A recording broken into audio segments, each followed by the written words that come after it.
If you wanna try, maybe you could be with me, but only for the night. And down with the window open, baby, leave our key outside the door. We don't need to tell nobody, but I think I'm ready to be loved.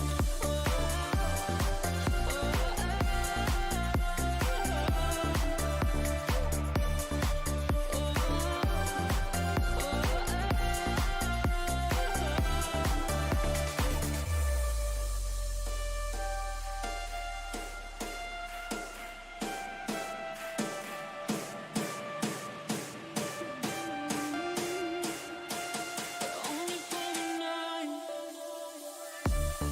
If you wanna stay with me, if you wanna try, maybe you could be with me, but only for the night. And down with the window open, baby, leave our key outside the door. We don't need to tell nobody, but I think I'm ready to be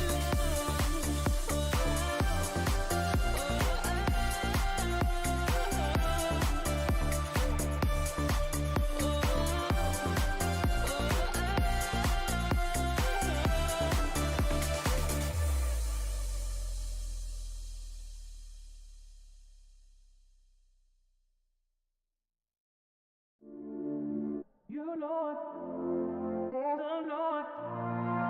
you know it, for someday. You know it, you know it, for someday. You know it, you know it, for someday. You know it, you know it, for someday.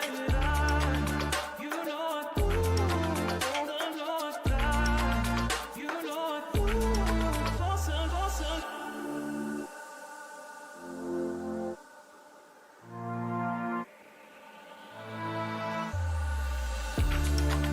You know it, you know it, for someday. You know it, you know it, for someday. You know it, you know it, for someday. You know it, you know it, for some.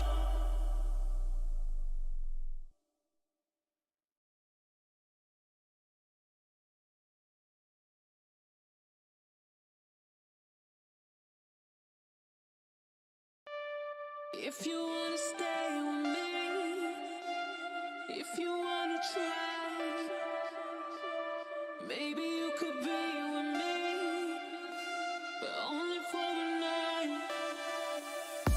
And down with the window open, baby, leave our key outside the door. We don't need to tell nobody, but I think I'm ready to be loved.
If you wanna stay with me, if you wanna try, maybe you could be with me, but only for a night. And I'll let the window open, baby. Leave our key outside the door. We don't need to tell nobody, but I think I'm ready to be loved.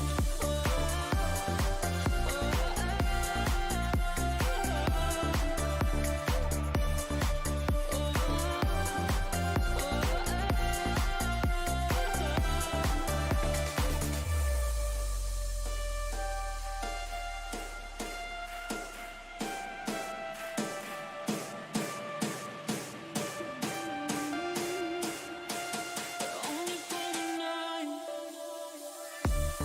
If you wanna stay with me, if you wanna try, maybe you could be with me, but only for a night. And I'll let the window open, baby. Leave our key outside the door. We don't need to tell nobody, but I think I'm ready to be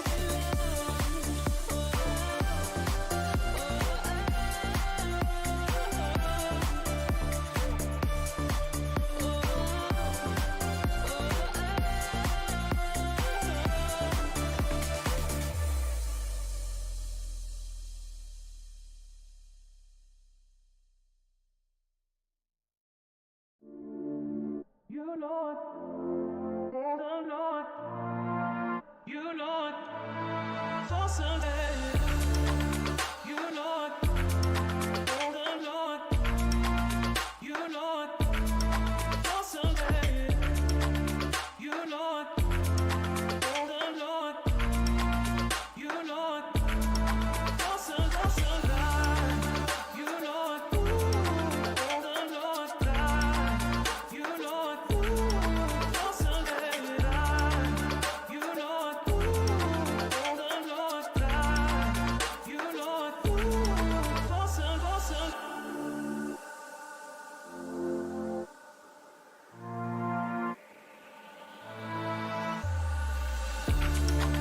You know it, oh Lord, you know it, for someday. You know it, oh Lord, you know it, for some. You know it, oh Lord, you know it, for someday. You know it, oh Lord, you know it, for some.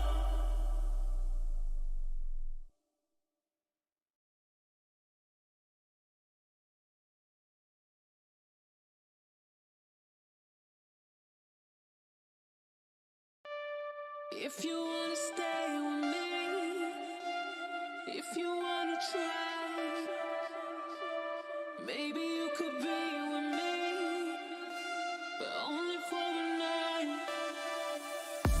And I'll let the window open, baby. Leave our key outside the door. We don't need to tell nobody, but I think I'm ready to be loved.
If you wanna stay with me, if you wanna try, maybe you could be with me, but only for the night. And I'll let the wind blow you, baby. Leave our key outside the door. We don't need to tell nobody, but I think I'm ready to be loved.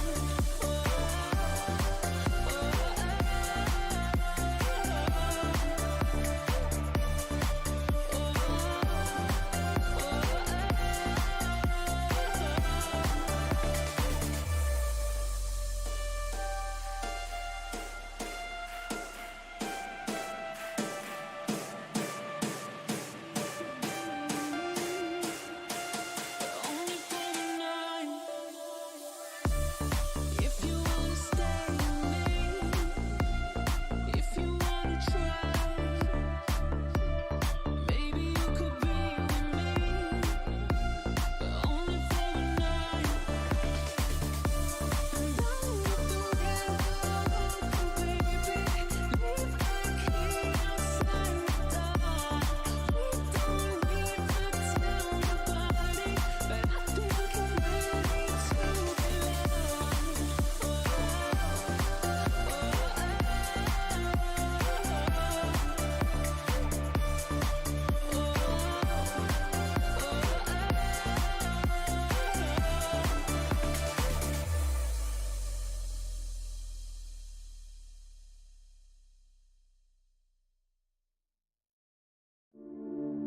You know it, the Lord, you know it, for someday.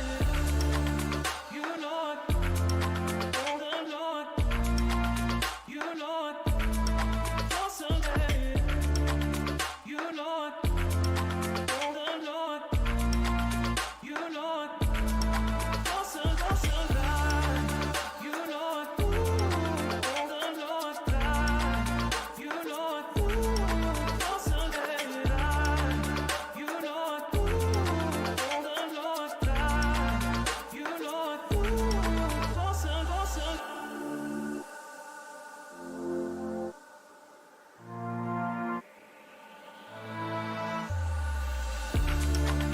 You know it, the Lord, you know it, for someday.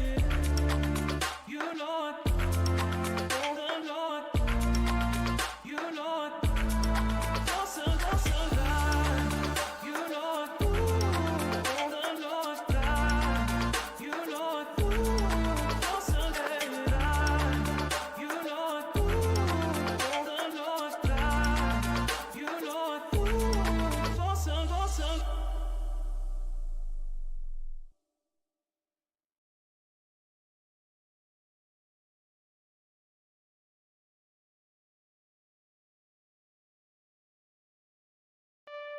If you wanna stay with me, if you wanna try, maybe you could be.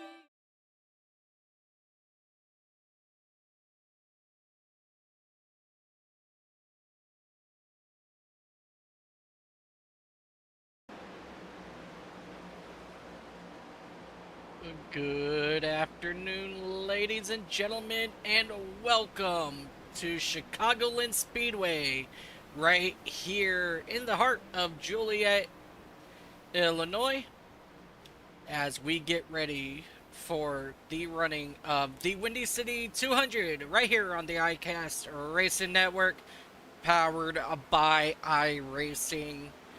Today, these competitors will take on this amazing speedway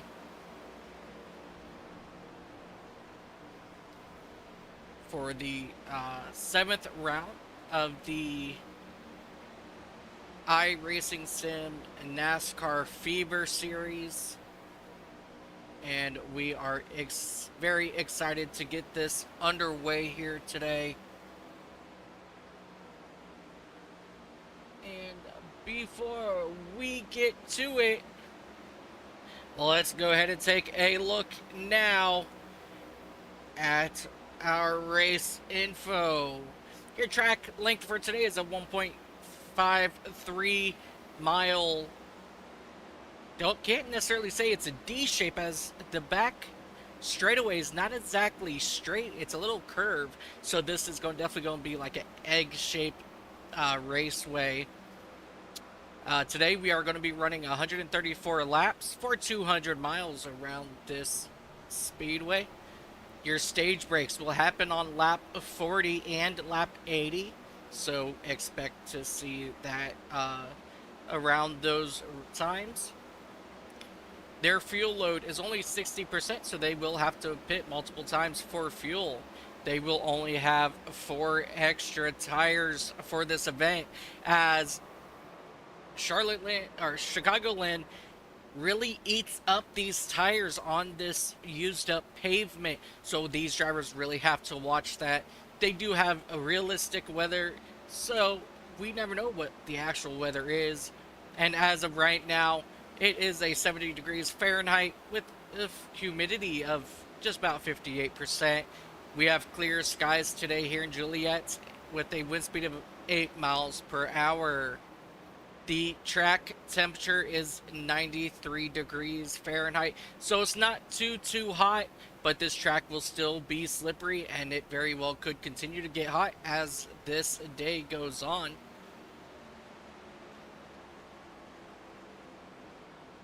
Today we do have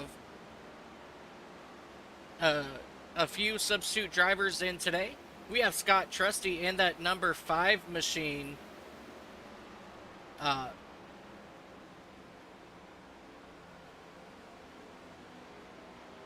he is. We do have Scott Trusty in that number 5 machine. He is in for Steven Sire. And the number 11, we have Isaac Wilson. He is in for Brian Chu. We have Alan Bergen in for Justin Barkley in that number 19 machine. Eugene Thorne, he is subbing in for Shane Griffin in that number 43 machine. And Jacob Treat, he is in for Chase Harden in that number 51 racing automobile. So we are very excited to see what happens here.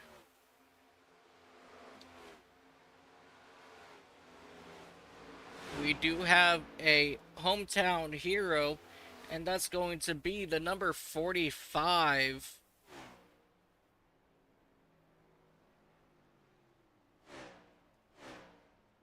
The number 45 of Angel Hernandez. He does call Illinois home, but he is out of Mexico. So we are definitely going to be watching Angel Hernandez here today. And speaking of Angel Hernandez, let's take a look at Rhea Ferris's top 5 picks to win for today's event. She does indeed have Mark Gonzalez in that number 2. Michael Haflidason in the number 16. Josh Grosso in that number 23 machine. Dylan Basin, the rookie, coming out strong the first couple races here for him. He's on Rhea's top 5 picks this week. And hometown hero Angel Hernandez, he will be the final person that is on Rhea's radar tonight. Rhea, she will be in here, as we do have trouble coming out of turn number 2 between a couple drivers here. Looks like they're having a little bit of fun before this event gets started. Today we have the honor to see Rhea Ferris out on track today. And she will be driving the number 66 machine.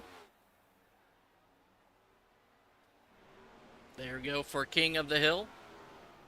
She will be driving that machine, and she will pop in and out here throughout the day, you know, just to make sure that we are doing what we're supposed to do. Rhea Ferris out of Cleveland, Ohio. So we're excited to see what Miss Aria can do here today at Chicagoland. With that being said, ladies and gentlemen, let's go ahead here real quick and take a look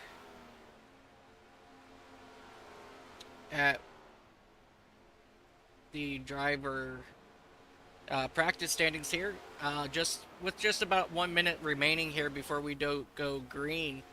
Um, you see Basin and Benson right there as 1, 2, and the number 42 and 40. And let's go ahead here, ladies and gentlemen.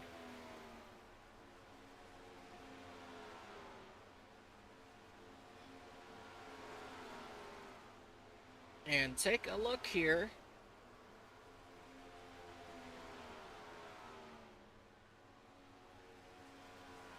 at our season standings right before we get qualifying underway.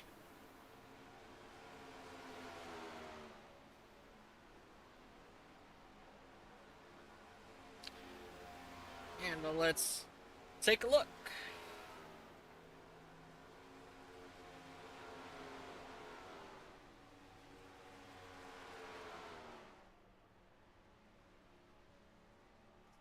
Oh, give me 1 second here, ladies and gentlemen.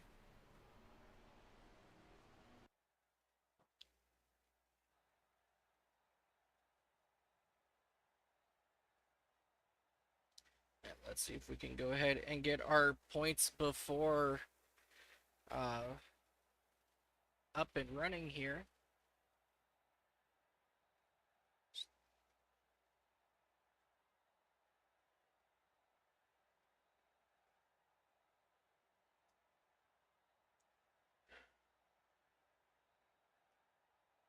As we have drivers taken to the track right now. Let's go ahead and see here as we focus in here on the number 66 of Miss Rhea Ferris in that King of the Hill Ford Mustang.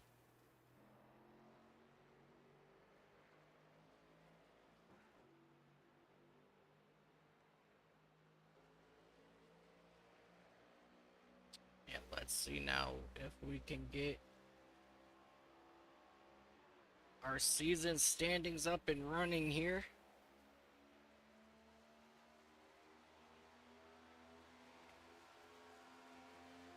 I do deeply apologize about this here, ladies and gentlemen. There we go. Now we have our standings right here in front of us.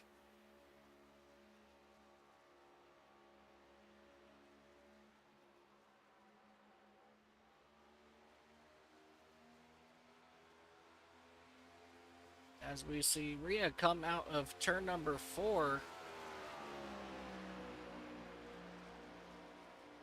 Let's go ahead and take away our grid here.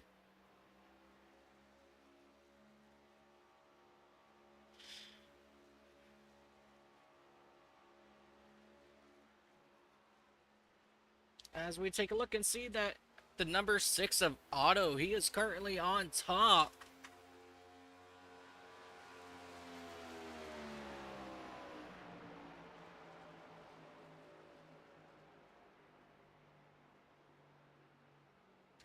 Of our leaderboard here as he finishes up his qualifying lap.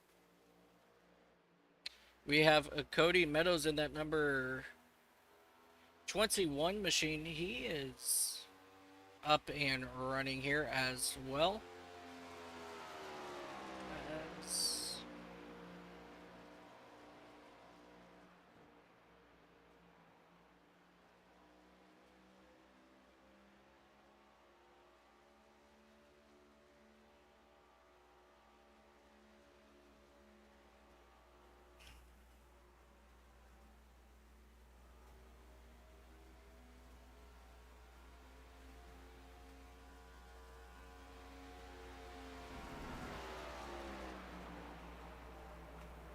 as Cody Meadows brings it up to 13th on the board. That is a very, or up to third on the board. I'm sorry, with 0.13 off.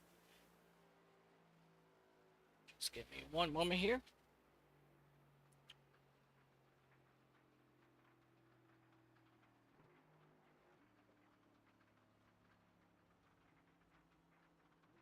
There we go, ladies and gentlemen. Alrighty, Otto is up there on top of the leaderboard for the time being.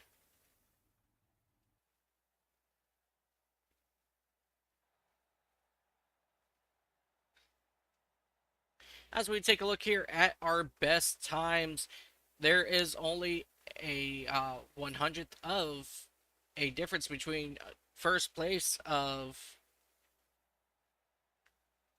Chris Otto and Nick Miller in the number 6 and 99 respectively. So those are really good lap times there for those two gentlemen as they do continue to make their way around the track.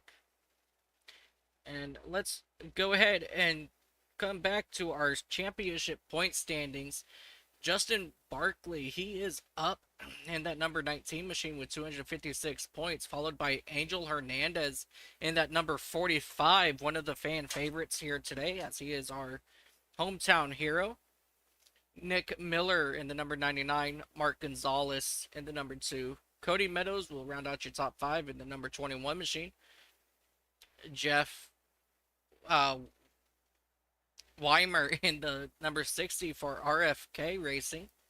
He will be 6. Dylan Basin, he is in the number 42 out of Legacy Motor Club. He's up there in the 7th spot. Chris Otto in the number 6 machine. He is right.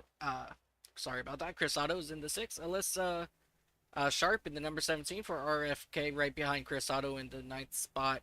And then Steven Sire, he will round out your top 10 in the number 5 machine for Hendrick Motorsports. And with that being said, ladies and gentlemen, I don't know about you guys, but I am absolutely ready to get this thing started. As we have our cars lining up right here on the front straightaway.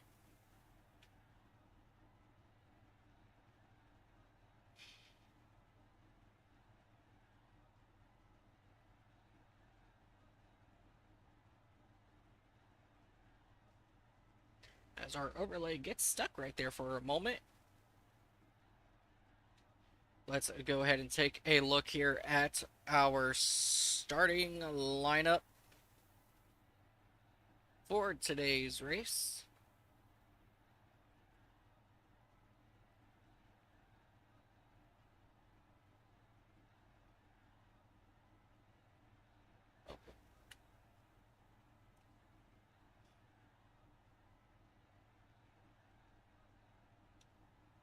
I apologize here, ladies and gentlemen.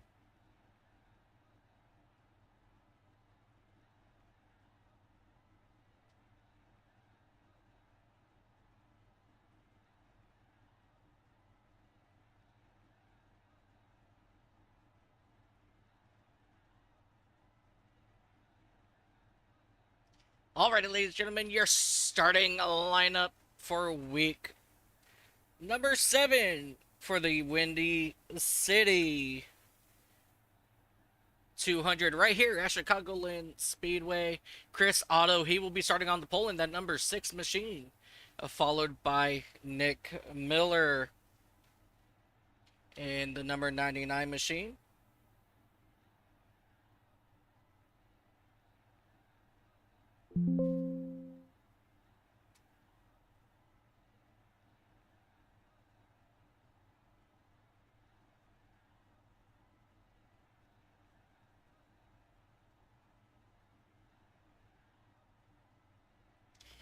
On the second row, you got Justin Johnson in that number 22 machine, followed by Kyle Benson in the number 40 machine. Cody Meadows in that number 21 machine. We'll start on the inside of row number 3 with Tony Fry in that number 41. things are.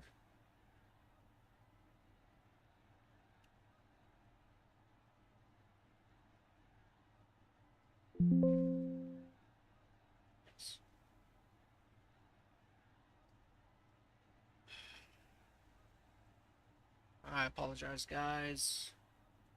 What on earth is going on here? Alright.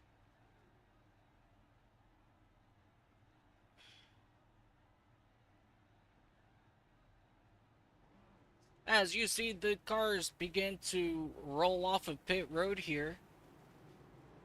Let's try to get our... There it is. It is back here, ladies and gentlemen. I finally got it back up and running. Let's go ahead and make sure you guys can see it over on your end as well.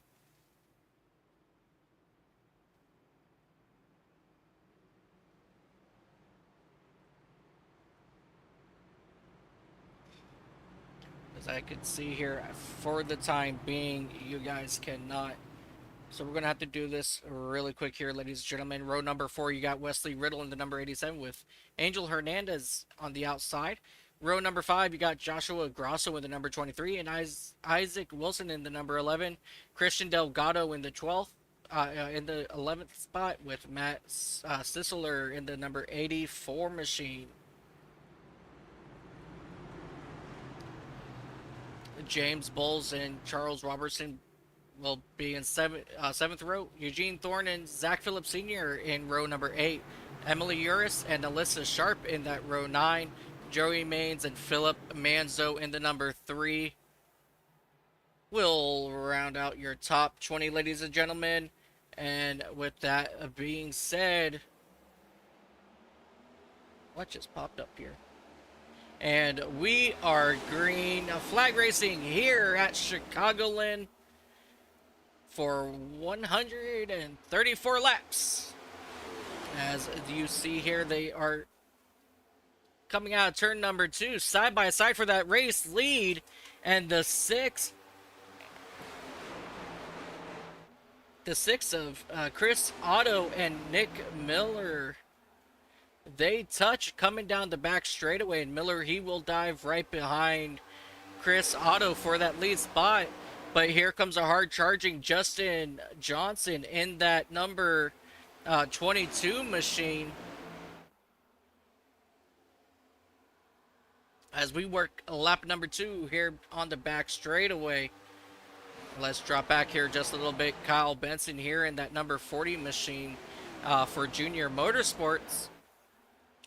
He is going to get himself settled down here in that 4th spot. We have a lot more action going on right back here, about where Charles Robertson is in that number 24 Joe Gibbs Racing. He is doing pretty good so far early on in this race, slowly making his way up 2 spots from where he started back in that number 14 spot. As we watch these drivers continue to march around this speedway.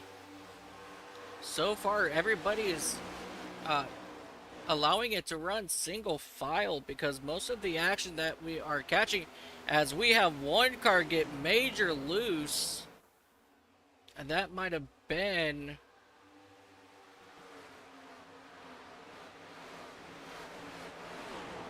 looked like that probably was the 48 that got loose there of Joey Maines in that number 48 machine for Hendrick Motorsports. But he is able to keep it straight as he gives the number 84 of Matt Sisler a big run as they are looking to go 3 wide, but the door is not there for Joey Maines to suck into place. So he will continue to stay behind the number 84 machine as they come out of turn number 2. As you see them running side by side behind them with the number 47 of Emily Uris and Christian Delgado on her inside of that number 12 machine as they continue to run side by side. And they will get single file as they come down here, down the back straightaway, down into turn number 4. And we got a big mess happening behind them. And we have two cars touching the 16, the 77. The 66 is all back there.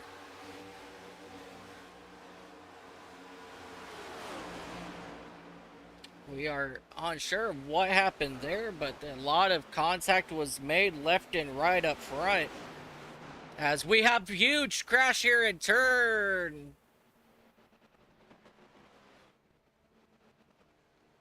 What is going on? Give me just one moment here, ladies and gentlemen.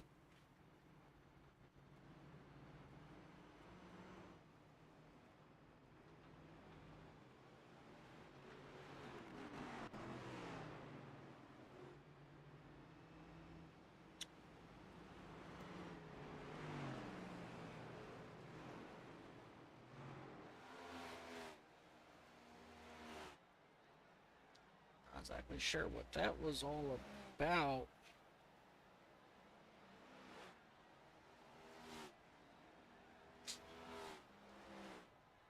However, we just had some major issues on the front straightaway. We still don't have... Give me one moment, you guys. And we will go back and take a look at what just happened there in just a moment.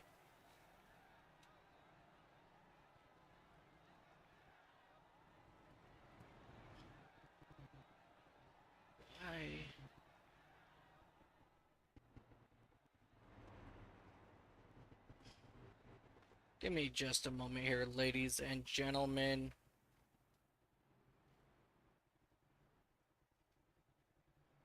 As I try to detect here what is happening.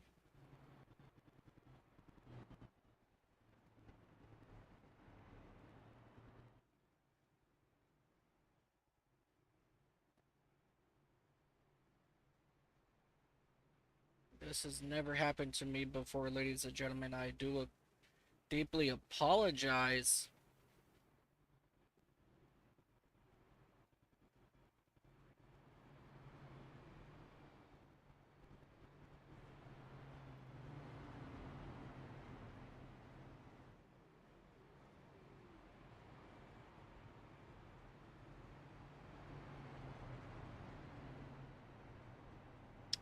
Everything here seems to be settled down now. So let's go ahead and get switched back over.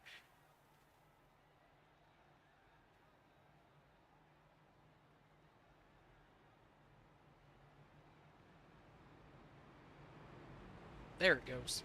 All right, ladies and gentlemen, unfortunately, I'm not exactly sure what happened there to cause all that stuttering that we just experienced. So I do deeply apologize to everybody in the iRacing, the Sim, and NASCAR Fever series, as we do have that one to go. We did have a massive pileup as we were focused on some drivers out here. Not sure, again, not sure what happened, because at the same time, my computer started to go crazy on me. Unsure why, as we take a look here at the number 45 of Angel Hernandez. But let's get down to it. Let's get back to it. Everything's looking good on my end now, ladies and gentlemen, and let's get this race going.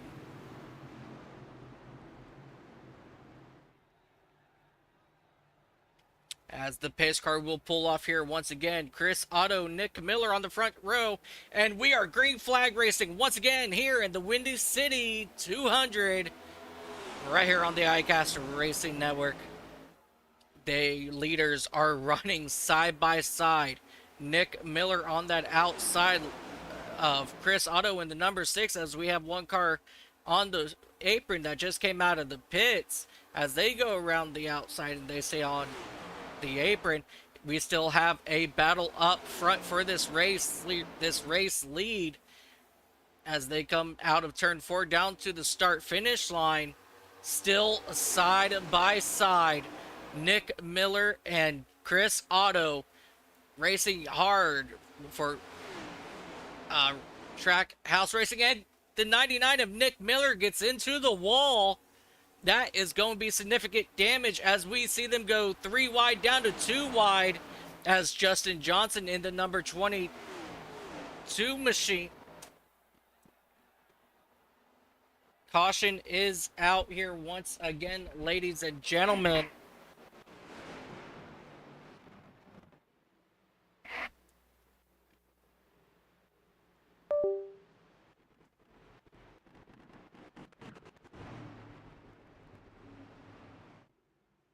Let me get my computer. It seems like every time there's an incident, I think I know exactly what is going on.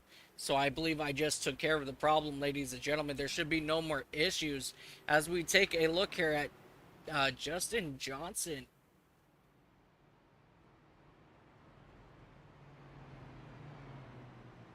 In that number 22 machine.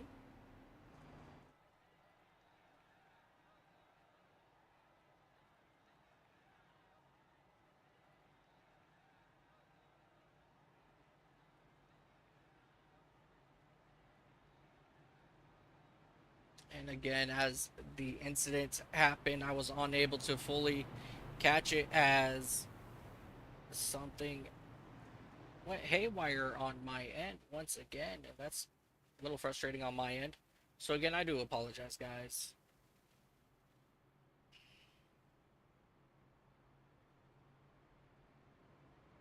Let me just double check a couple things here real quick. We're going to lose our overlays here for just a moment, but don't go anywhere because they will be right back up here in just a moment.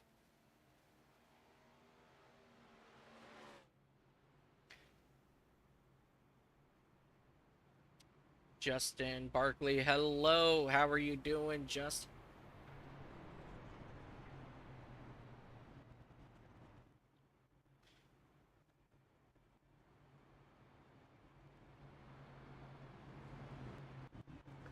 Hide our overlays here for just a moment, ladies and gentlemen. And let's go ahead and bring it back up.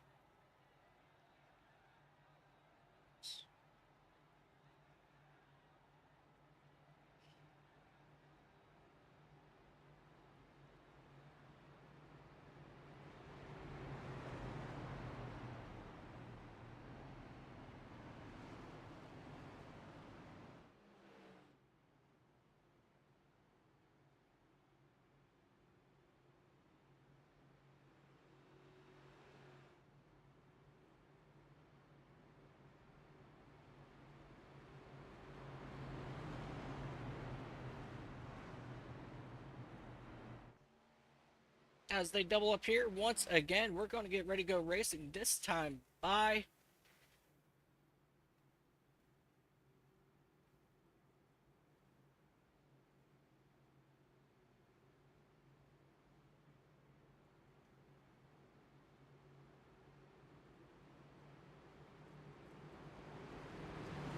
as we see the cars coming through turns 3 and 4 once again.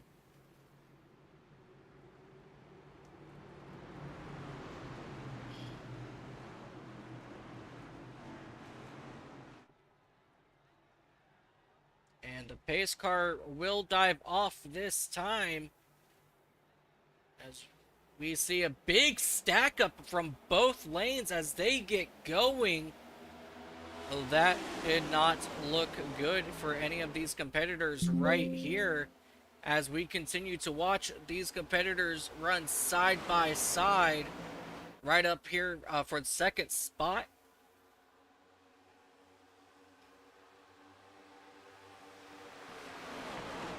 And they are trying to go 4 wide behind them, ladies and gentlemen. 4 wide with the 87, the 20, the 45, 5 wide behind them. Look at this mess heading down here into turn number 1. The 16 is looking to go 4 wide.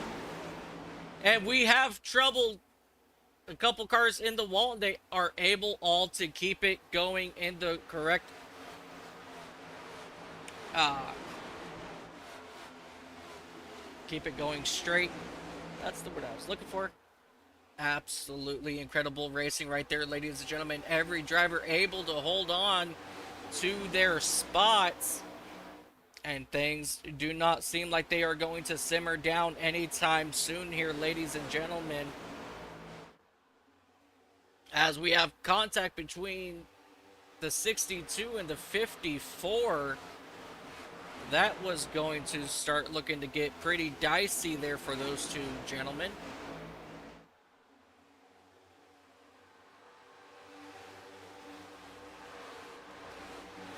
As they continue to run side by side throughout the field, the top 10 cars are looking that they are running single file. They don't want anybody to mess with them as they continue to run side by side behind them, and they will continue to pull away.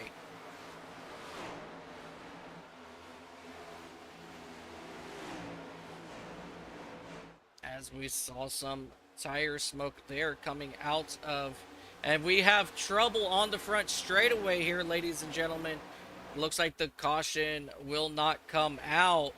Let's go back and take a look and see who that was. That was Chris Otto. Let's go back and see what happened with Chris, as he just got a little bit loose and down into the grass area. Hold it down, do not get on pit road, and the caution will not come out, as he was able to keep it going straight.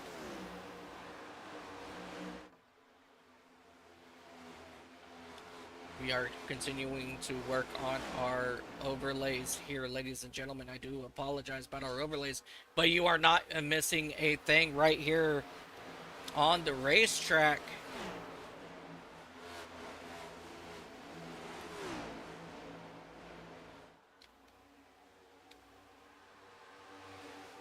As you see really good racing right in front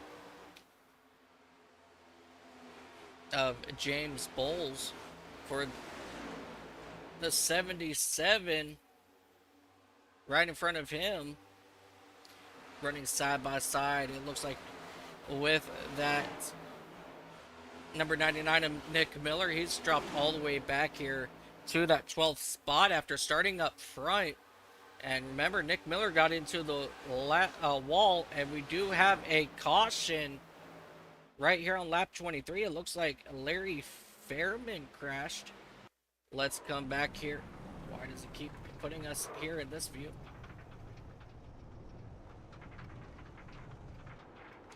Oh, let's go back here and take a look and see what happened here.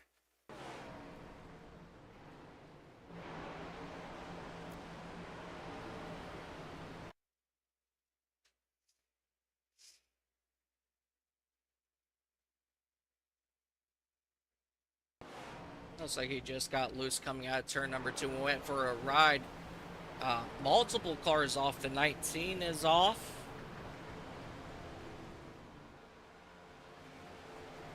Philip Manzo in that number 3 machine went off. Let's come back here and take a look and see what happened to him, as he just got loose out of the corner, but there was trouble around him as well.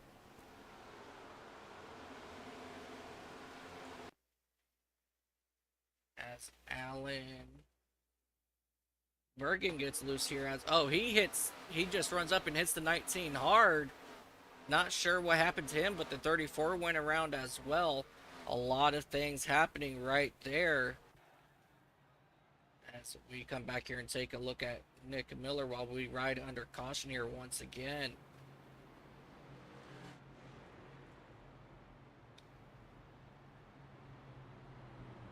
And indeed, when that doesn't work,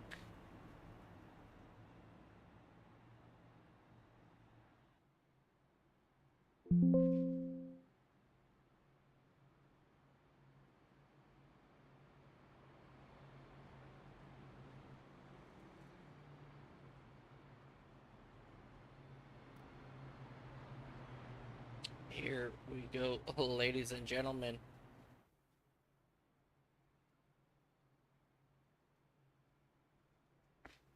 Yo, that's not right.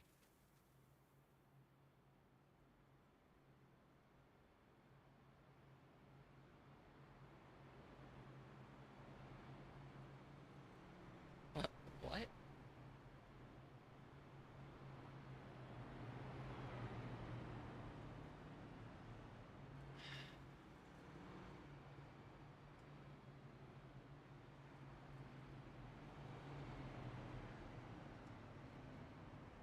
There we go. That looks right, ladies and gentlemen. A lot of hiccups here in the first 25 laps, but it's all right, ladies and gentlemen. Here we go. We are doing our choose right now, and let's get back up front here with Dylan Basin in that number 42 Dollar Tree Toyota Camry for Legacy Motor Club. That is no surprise that we do see Dylan Basin up front out of Lakeland, Florida. And to his outside, we have Kyle Benson in the number 40 Traveler Whiskey Toyota Camry. And then right behind him, I'm sorry, not Toyota. I apologize about. That's a Chevy Camaro.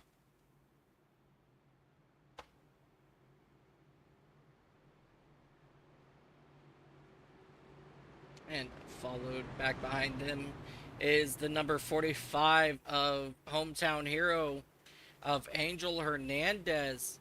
He's in his Toyota Camry on the inside of row 2, and he's followed with Justin Johnson, that number 22 in that Ford Mustang.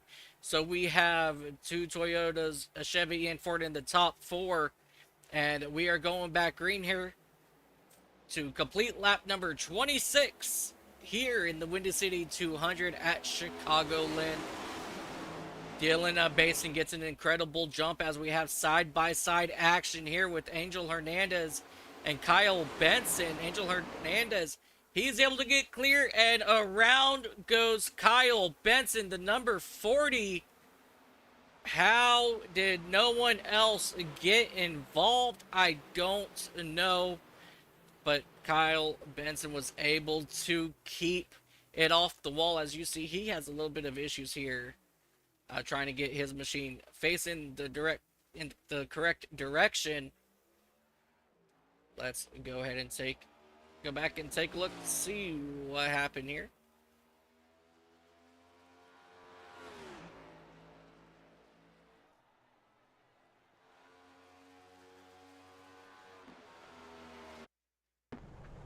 As we ride on board here.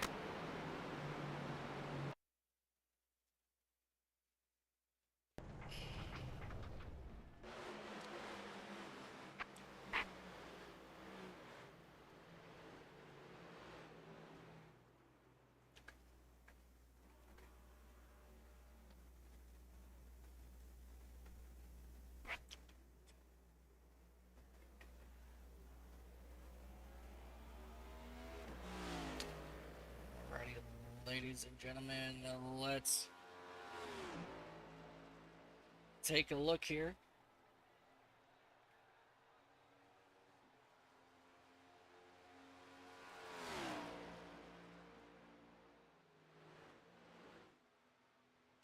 Let's go back here and see what happened with Kyle Benson and that number 40 machine coming out of turn number 2, ladies and gentlemen.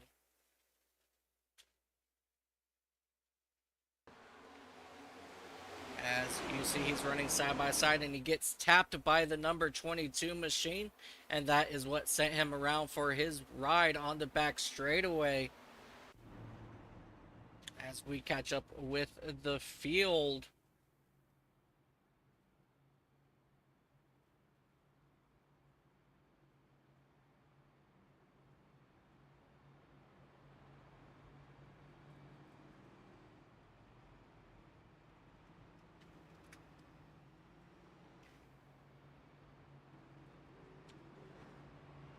That was a very unfortunate there for Kyle Benson, running strong all all day up in that top five, and very unfortunate that we have to see him drop to the back of the field as we come back up here to get the one to go signal from our awesome flagman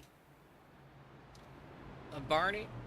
And Fred is our pace car driver. Both have been employed since 2008, never missed a race, never called out sick, and they're at work every single day. As you see the number 9 machine go around the inside of Bob Wyckoff.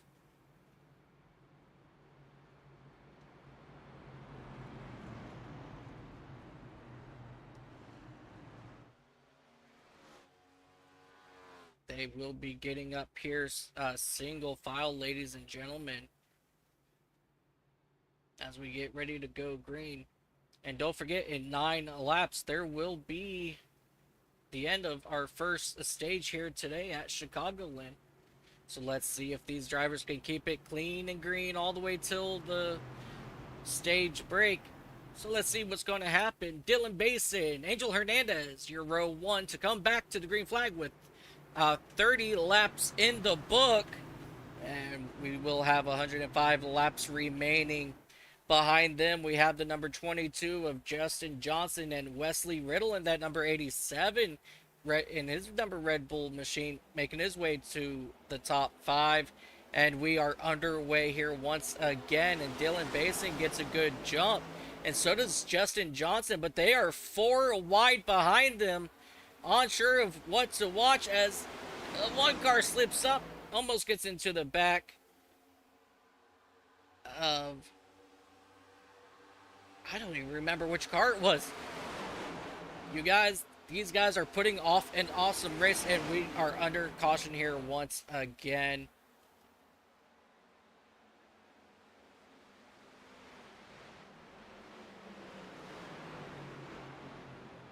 It looks like it's going to be for Philip Manzo. Let's come back here, take a look, see what happened.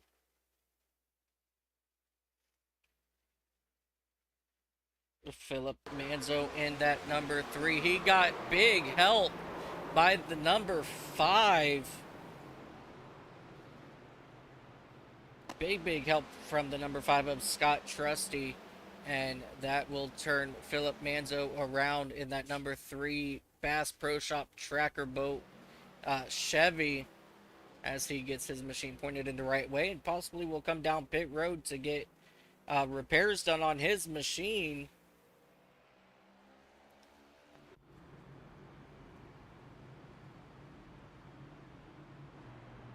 As we take a look here at Justin Johnson in the number 22 out of LaGrange, Georgia. Remember, he's been MIA for the last probably about a month or so, and he came back last week. And unfortunately, he had a rough time there, getting taken out late in the race. But here he is sitting up in second place here in Chicagoland in Joliet, Illinois.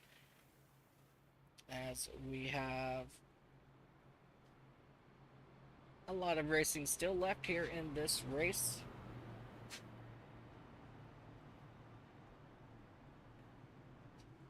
That view right there, ladies and gentlemen, just gives you a general idea of how curved this speedway is.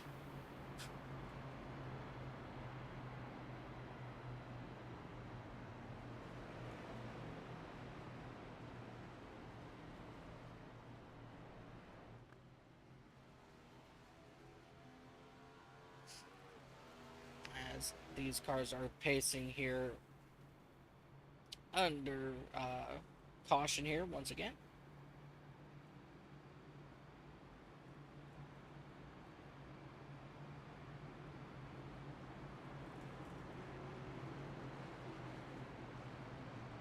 And we are working our third caution here of the day as we get ready to go green here once again, with all of our awesome, amazing drivers lining up here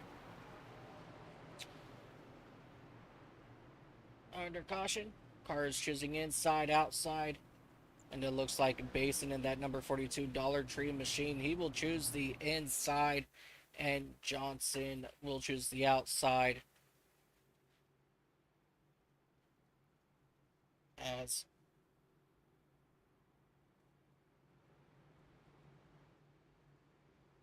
our field comes around.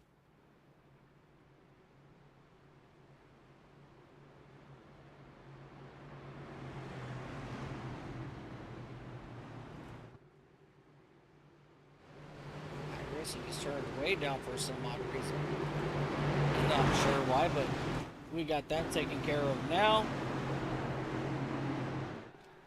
Alrighty here, ladies and gentlemen, we're getting ready to get that green flag up in the air once again. And we are green flag. And once again, Johnson down right back behind your race leader as you have one driver go extremely wide. And that would be the 12th car of Christian Delgado. He went extremely wide into turn number 1 as we have 100 laps to go here at Chicagoland. A lot of awesome racing happening right here as these drivers are looking to go 4 wide and 3 wide heading down into turn number 1 with Mark Gonzalez on the inside of the number 20 Charles Robertson. As we have 4 or 5 cars into the wall, the 21 gets turned. Cody Meadows goes for a wild ride on the backstretch, and the 34 and 44 are also collected in it.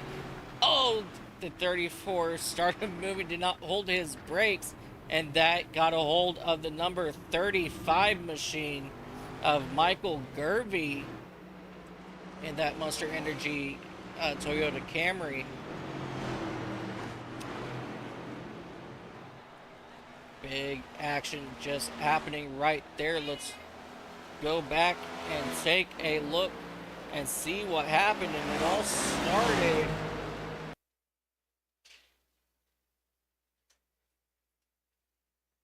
started with the number 21 of Cody Meadows.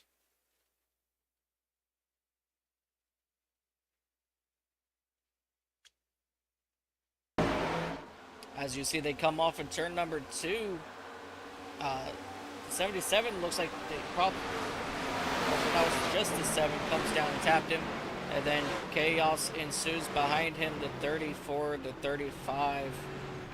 A lot of unfortunate stuff happening there. Let's ride on board with Michael Garvey and see his points of view coming out of turn 2. As you see all the action happening up in front of him, he backs it down, and 2 cars just lock it up too much, and they start sliding down. He goes, okay, I'm going to go high, and then unfortunately the 34 just does not hold his tires, and that will cause Michael Gervey to head down pit road to get repairs on that Monster Energy machine. Let's come back up here and catch up with Joshua Grosso in the number 23 machine for 2311 Racing. He is having a good day so far, marching his way up towards the top 10 again after falling out of it since the start. And a couple drivers that stayed out this time by. For one, you got Rhea Ferris in that number 66 King of the Hill machine. She is out there in the 2nd spot. And Tony Fry in that number 41 Wonder machine. He will start on the front row for this next restart.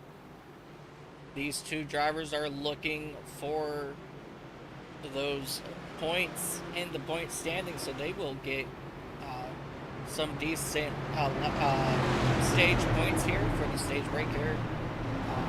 Not sure how they are going to play this one out. They may go green and run 1 lap and throw out the caution here once again. but we will see how they do it. So you got Tony Fry on the on the outside, and then Rhea Ferris on the inside, followed by Dylan Basin in the number 42 machine. He will be on the outside of row 2, and that will bring James Bowles to the inside of row 2. The 2-car Mark Gonzalez on the outside, and the 45 of Angel Hernandez, he will start on the inside of row number 3 as we get ready to go green here once again. I know our stage break here is coming up, so we just got to see how these guys are going to play it out. And the pace car is off. And we are green flag racing once again here in Chicago. A bad start there for Rhea Ferris, and that allows quite a few drivers to get ahead as Rhea Ferris drops all the way back to that 7th spot as we continue to watch them march off turn 4. But here comes Dylan Basin to the outside. He is looking to take over that top spot from Tony Fry, and he does. He will clear him in the middle of 3 and 4, and we have big craziness happening behind him with Rhea Ferris on the inside, running 3 wide with the boys back here. Christian Delgado, he's running 3 wide, looking to go 4 wide. Rhea Ferris slides up in the 23, is turned around. Rhea Ferris is hard into the outside wall. A lot of trouble right there for a lot of these drivers. The 23 of Joshua Grosso got turned, or he had a tire go down or something on that Toyota as they were going through turns 3 and 4. As you see, heavy damage right there to Rhea Ferris in that number 66 machine. As you see, her left front tire all banged up as these drivers will march around here. Let's go back here and take a look and see what happened.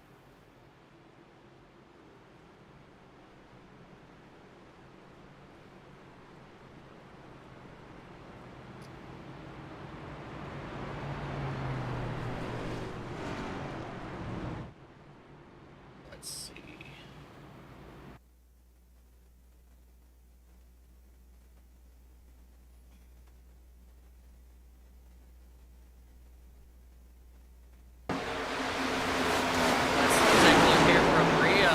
As she turns the 23, and that puts Rhea hard into the outside wall, and luckily nobody else was involved. It looked like she just slipped up and got into the rear of the number 23 machine. And that is definitely very unfortunate for those drivers as she hits the wall very hard out of turn number 2. And she does leave some debris on the back straightaway. As we take a look here at a couple drivers getting repairs on their car, the 7 machine, he is down on pit road of Eric Jorgensen. He's out of Louisville, Kentucky. We saw Isaac Wilson in that number 11 machine. And then the 23, he is in the pits as well. Very unfortunate for these guys. Mark Gonzalez, he's up there in that number 2 Ford Mustang for that Keystone Light company. And right behind him is the number 99 of Nick Miller for Trackhouse. He has slowly but surely marched his way back up here into the top 10 awfully quick as we get 1 lap to go, and they are now going to do their splitting as you see a couple cars come out of the pits. So your lineup for this restart, you have the 42. He chose the inside lane this time round. And Mark Gonzalez, he's on the outside there.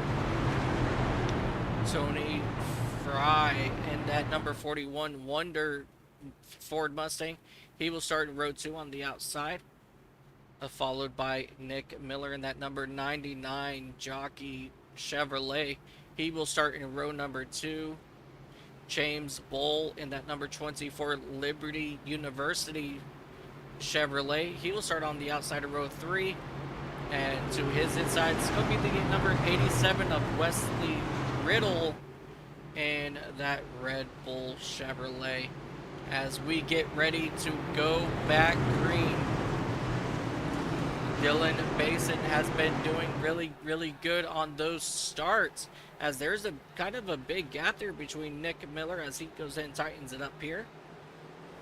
As we see the top row kind of get bunched up there just a little bit, and the top 3 are trying to get it sorted out, as we've now got racing all around this speedway. 2 wide, 3 wide behind them. We don't know who to watch at the moment, but this is some really good racing as these guys try to get themselves figured out as they go 4 wide, or trying to go 4 wide in turn 3, but they will just stick it out. Go 3 wide, and the 2 is around. Big trouble here on the front straightaway. The 42. Your race leader is involved. That is big for your race leader here, ladies and gentlemen. Chris Van Mastry in the number 38 for that aircompressor.com machine. It looks like he was involved. A lot of really good drivers involved in this one here, ladies and gentlemen. Yep.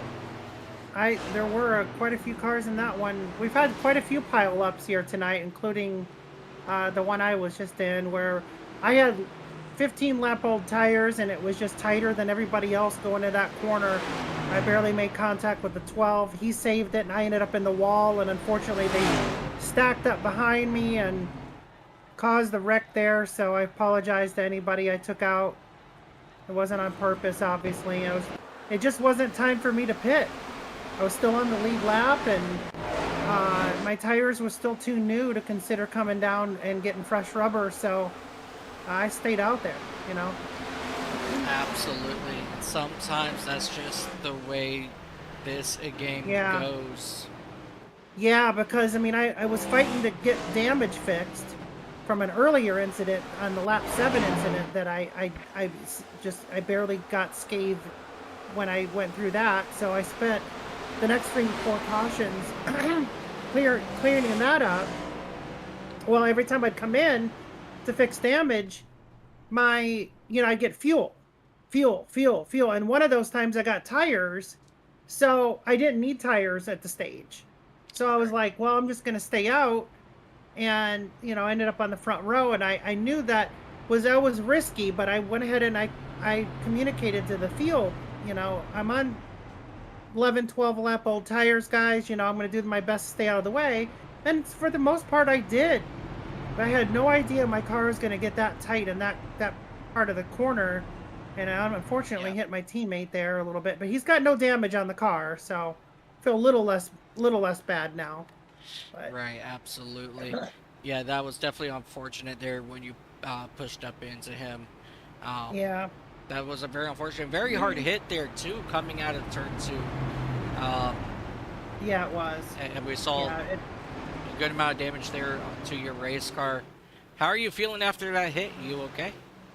Yeah, I'm okay. It looks like some of the other cars have had worse, though. I mean, looking at the 11 car sitting on pit road right now, that looks like he's had a much rougher night than me so far. By looking at that car. It looks like a little bit of maybe a pavement modified.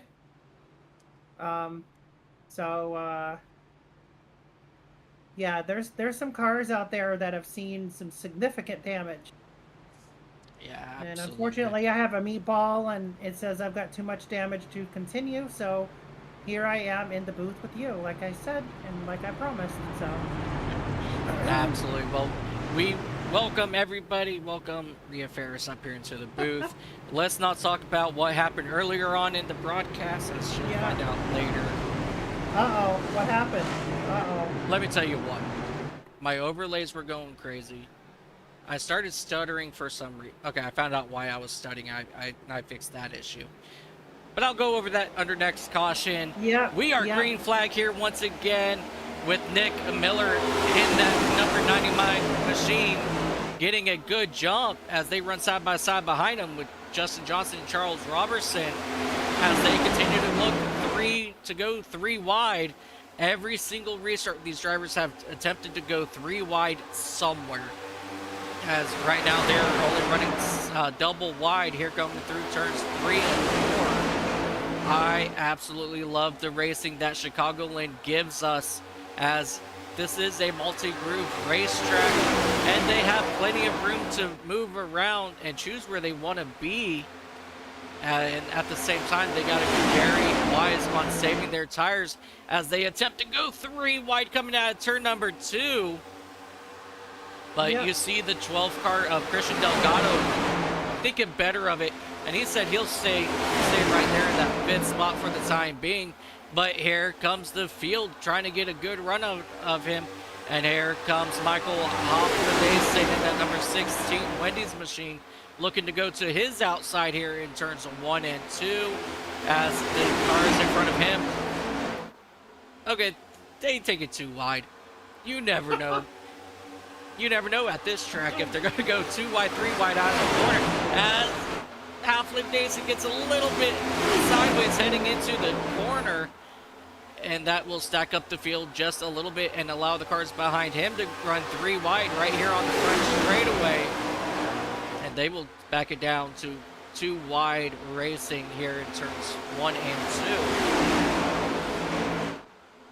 While all of this racing is going on, Nick Miller in that number 99 machine, he is currently slowly pulling away from the rest of the field.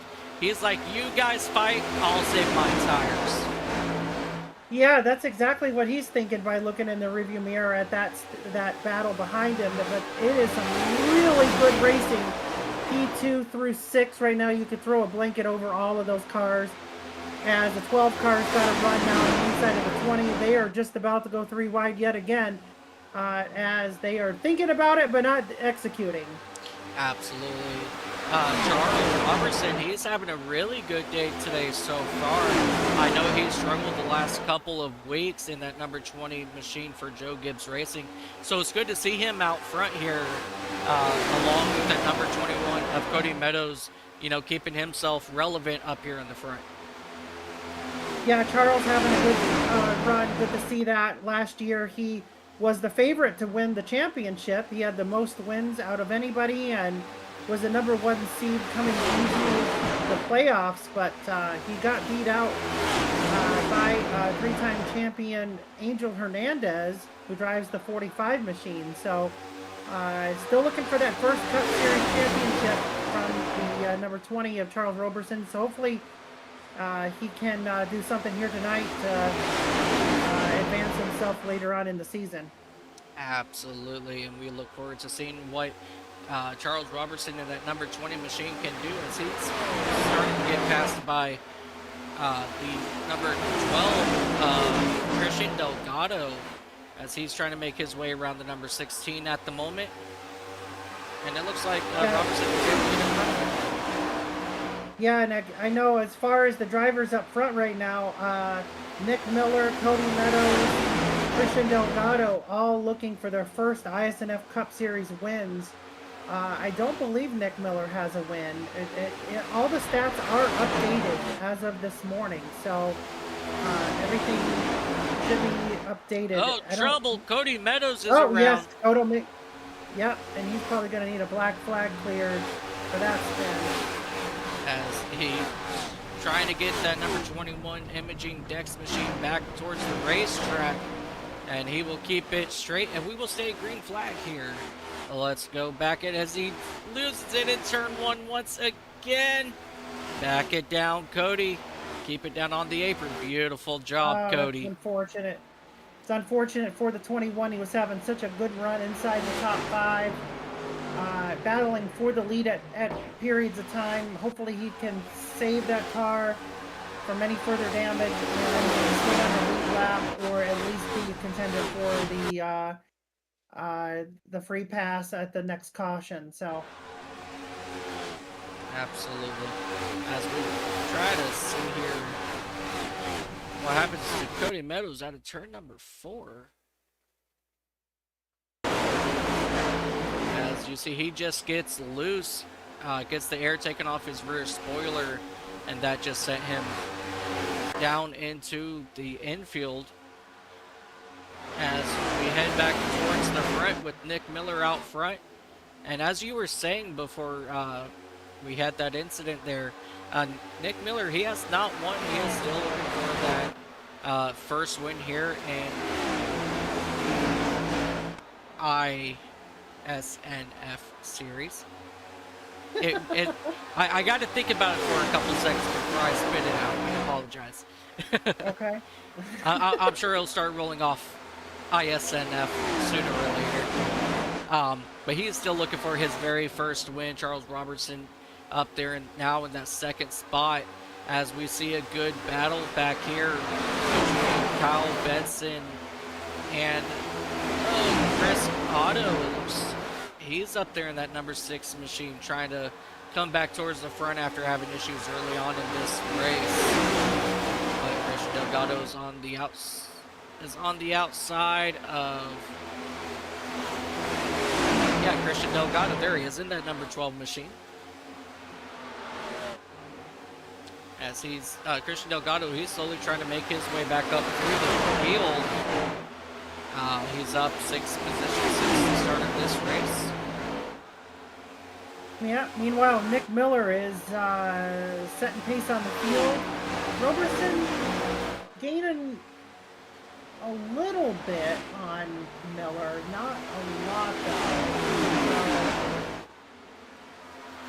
Not sure if Robertson can catch him by the next stage break or not, but these guys should have just barely enough fuel to make it if we stay green.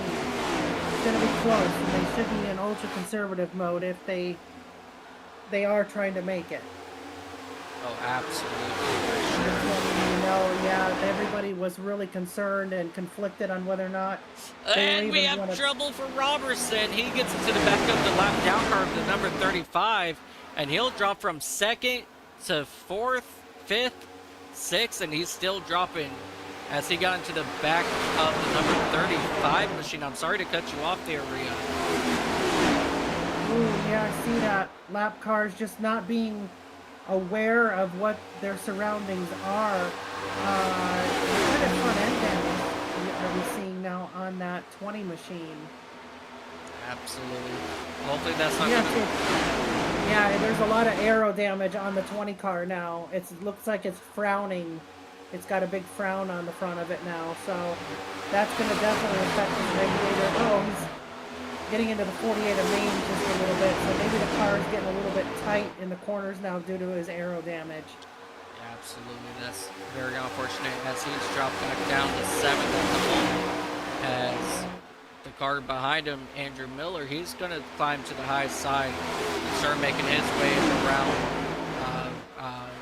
Robertson here as well, unable to complete the pass. And he will probably look to the outside here in turns 3 and 4. But the 48 of Joey Mates is thinking the same thing. And there they go. And that just proves how much damage can affect your race car here at Chicagoland. So hopefully he can save some spots instead of dropping too far back. And we'll see what he can do on the next stage break.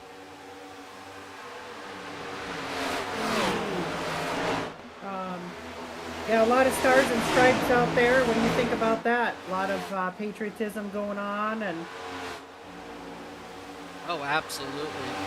That's definitely one of the big themes that I have noticed so far today, as Michael Haflidason is looking to go to the outside of Nick Miller for that race lead, but the 6 is thinking the same thing as they touch on the back straightaway, and now they're right on the back bumper of Nick Miller. Miller might be trying to save a little bit of fuel to get to that end of this stage, which will be lap 80, as they go around the outside of that lap car down on the apron. Things are starting to pick up here between Nick Miller, Chris Otto, and Michael Haflidason as these three drivers are starting to duke it out for this race lead while trying to save fuel. Down the back straightaway, Chris Otto's trying to get out of the hair of Nick Miller to see what he can do with that clean air. He's just unable to hold enough momentum to get a decent run on that outside, which he's looking to do here on the front straightaway, but he just doesn't have enough momentum out of these corners. And here he comes up against the wall here once again. He is trying hard to make something work. Wow, as he gets major loose there out of turn 2. Look at those hands work inside that Ford Mustang of Chris Otto as he's up in the wall once again, and then back towards the middle. I'm starting to see a trend here with Chris Otto, but he needs to be careful because he doesn't want to cause too much damage. And here comes Michael Haflidason coming to his inside to try and take over that number 2 spot as they go side by side behind him. Christian Delgado overtaken for that 4th spot from Kyle Benson in that number 40, as the 2 in front of them are still running side by side. Chris Otto gets a good run out of turn number 4 that time, but Michael Haflidason is still staying side by side, glued to his side as they come flying through these corners. This is awesome racing here for P number 2 as Chris Otto once again bounces off the wall. How much do you think that's going to damage his race car if he keeps bouncing off the wall like that? It's going to definitely cause some wheel damage and some steering issues. I wouldn't recommend hitting it anymore because you never know. You may end up with a meatball flag like I did and watching it on TV. So.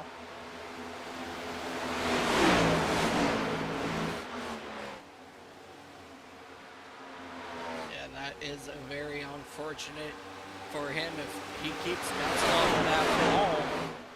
Indeed.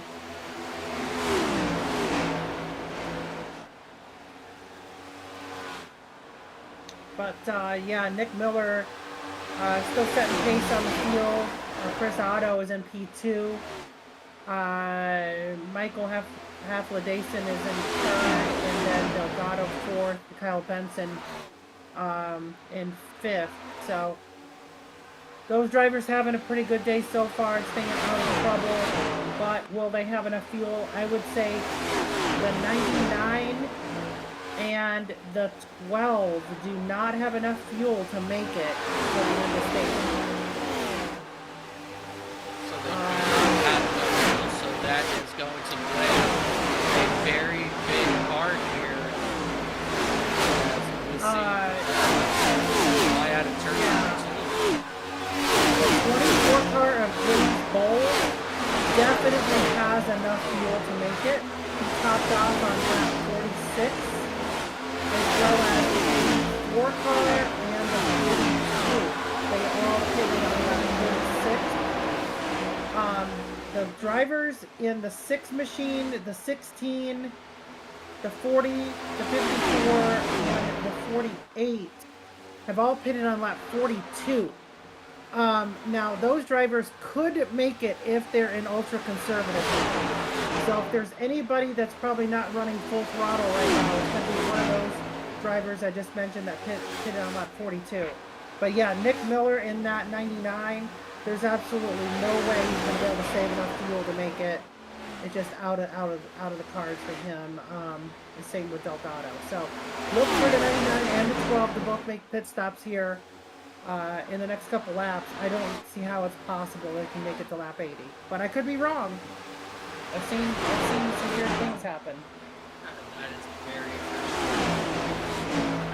I've been on the iRacing service for 15 years now, and I've seen some drivers stretch it beyond more. Yeah, and I think Otto is going to definitely take advantage of the 99 trying to save fuel. That's why the 6 was able to catch up to him so quickly, because, you know, the 99's got to be on fumes right now. He's got to be wiggling that car and trying to get what he can as far as drops of fuel to go through that compression engine and get it to make it to the end of stages. I just don't see how it's possible. Yeah, absolutely. As you see, we have 3 laps before we get to that stage break. And here comes the 6 trying to get on the inside of Nick Miller. Whoa, And the Miller 99's gets getting loose. loose. And he is keeping it straight. And he will I think he's fall out all of the way fuel. back. I think he's out of fuel. I think that's what was part of it. That very well could be it. It looks like he is going to stay out here once again with 2 laps to go in this stage. As we take a look at Chris Otto in that number 6 machine for Roush Fenway Keselowski Racing out of Green Bay, Wisconsin. He's trying to hold off the hard-charging Michael Halfling Dason in that Wendy's machine. As he climbs through turns 3 and 4 as they come to lap 80 right now. Yep, that'll be stage here, and the caution will come out for our stage break. yeah, nice stage win for Chris Otto. He set the pole as the fastest car today, and then also won the second stage. So nice job there for Chris Otto in that number 6 machine. He's looking for some good points. At one point, he was your points leader, and now he's still in the top 5, I believe. But this is really going to help out his points situation here this week at Chicagoland. Absolutely, and I just wanted to make a mental note that 12 of Christian Delgado and Nick Miller both were able to save just enough fuel to get here to the stage break as they catch up with Barney on the, or I'm sorry, with Fred on the back stretch. I don't know how they did that, because there's no way I would have been able to make that.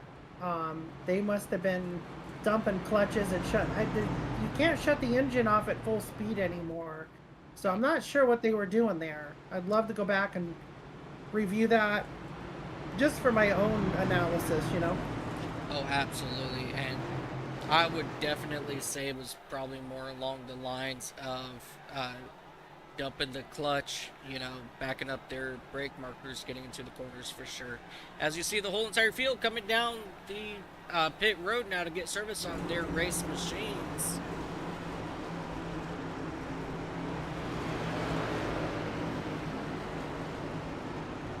As we see Chris Otto in that number 6 machine come down and stop in that very first pit stall.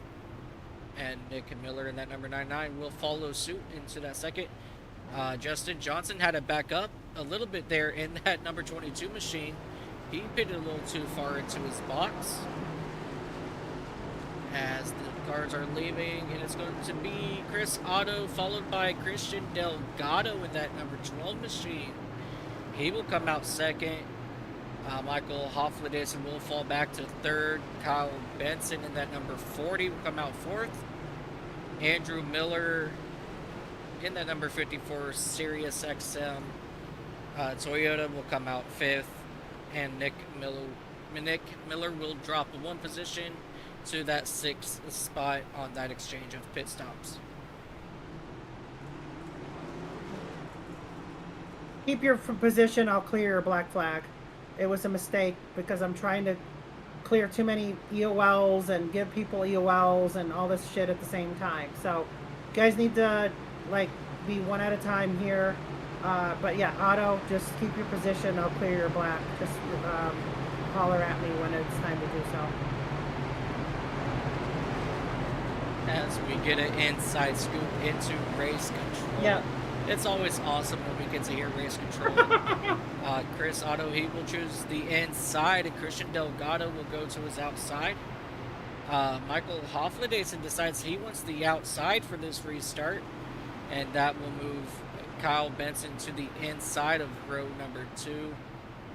And then the number 54 of Andrew Miller will be on the outside of Nick Miller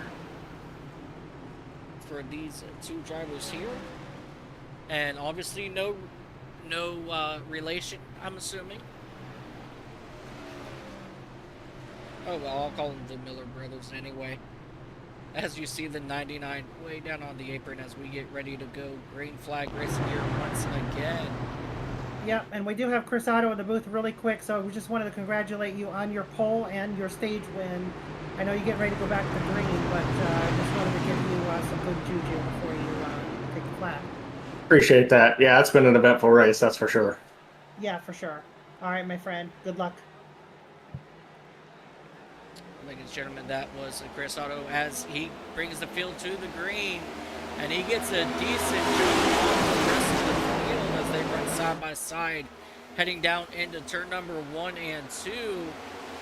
The 40 of Kyle Benson gets a decent run out of turn 2, and you see the crossover from Christian Delgado in that number 12 machine, trying to make it happen to take over that number 2 spot once again, as they've pretty much switched spots than what they were one lap ago, with Delgado on the outside and Benson on the inside. And it seems like both of these drivers possibly chose the wrong line of where they wanted to start, and they continue to run side by side. Second place.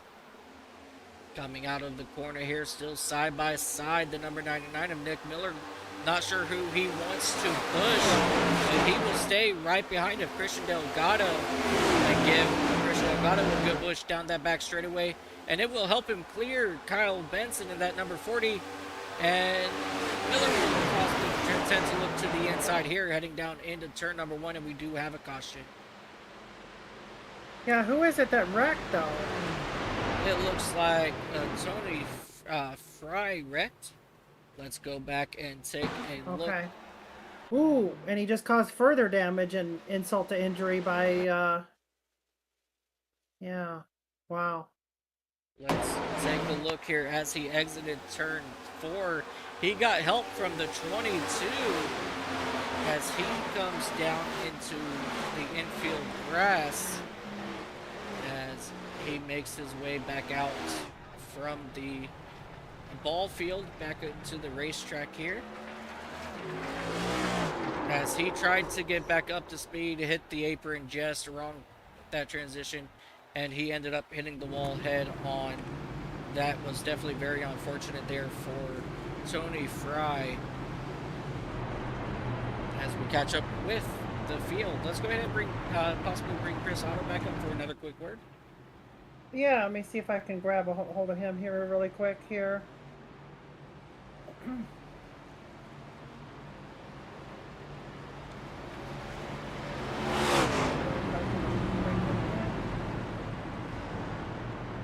All right, Chris Otto, you're back in the booth here.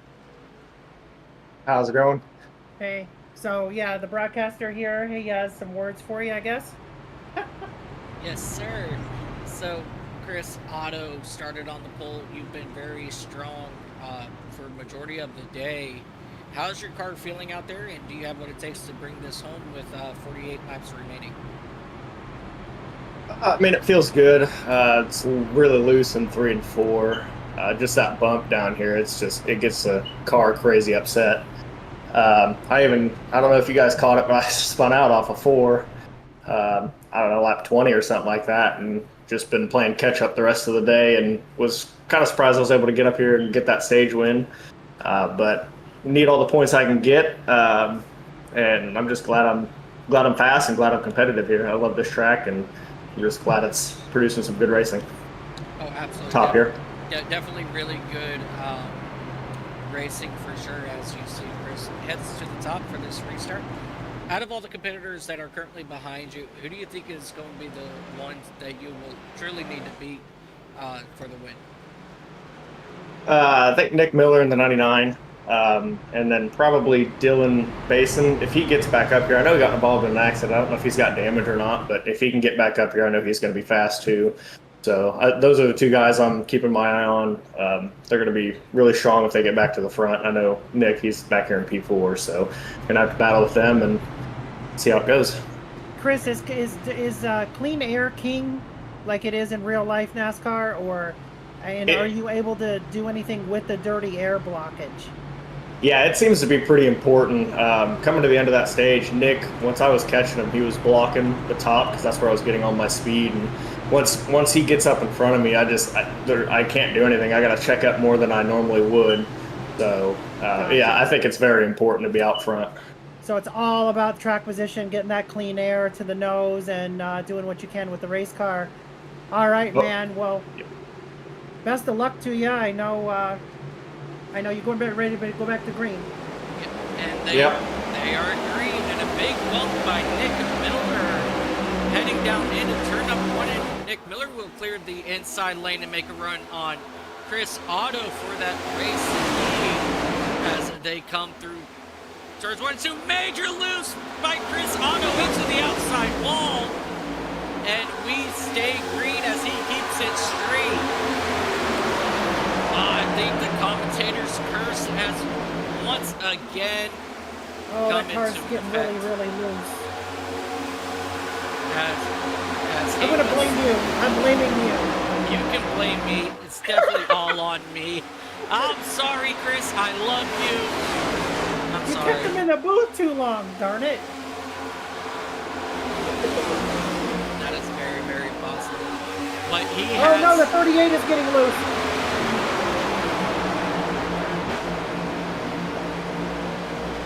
The 38 of Chris Van Mistract. That's how you say it.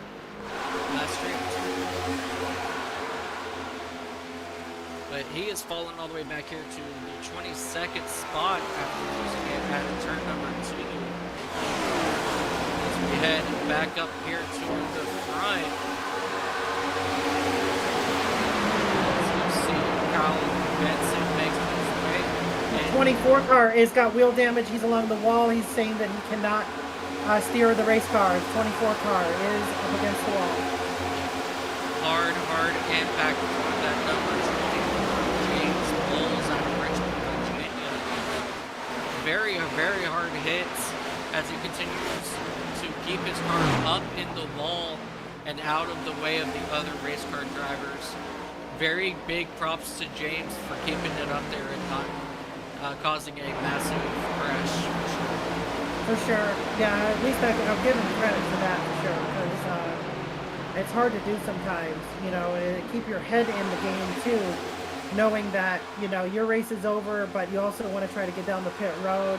But just thinking about everyone else on the track and putting them ahead of your needs for just a moment is good sportsmanship for sure. Oh, absolutely. And that is one of the things that I've learned that this league really thrives on is the mutual respect. Yeah, caution. And we do have a caution out. Not sure. It looks like it's going to be for Tony. Might be Chris Otto. Yeah, it looks like it might have been very well for Chris Otto. Let's go back Yeah, here. Chris Otto, he got loose on his own, and then the 48 had nowhere to go and just sent him spinning, but there was no one else involved. So, unfortunately, Chris Otto's night went from good to bad to ugly. So, hopefully he doesn't have too much damage on that 6 machine. He's able to get it head in the right direction and still salvage a good finish tonight. Absolutely, as you see him fighting that loose race car on the exit of turn 3. Very unfortunate here for Chris Otto as he will make his way down to pit road. Yep, very, very busy pit road. 23, 62, 35, the 6, the 2 all pitting here. 48, 12, 84, 3, 21, 54, 77 all down on pit road here for a lot of fresh tires and some Sunoco Racing fuel. Looks like the 40 car of Kyle Benson elected to stay out on this one. Yep. And as well as John Hopley in the 4 machine. Absolutely. And while we're under this caution, I'm going to step away for a brief moment. Rhea, can you cover for me for a minute? Yeah. Perfect. So it looks like Kyle Benson is going to be the one with the button here on lap 95 right at the moment, but this should be right around lap 97. whenever they take the green. So we should have about the 2 to go under at this point right now.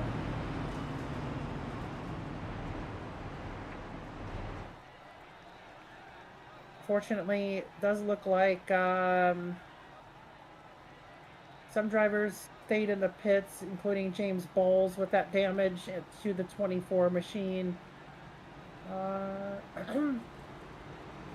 As I will go over the list of retirees tonight too, those who have already put their cars on the hauler, sent them back to their respective headquarters, and it begins with the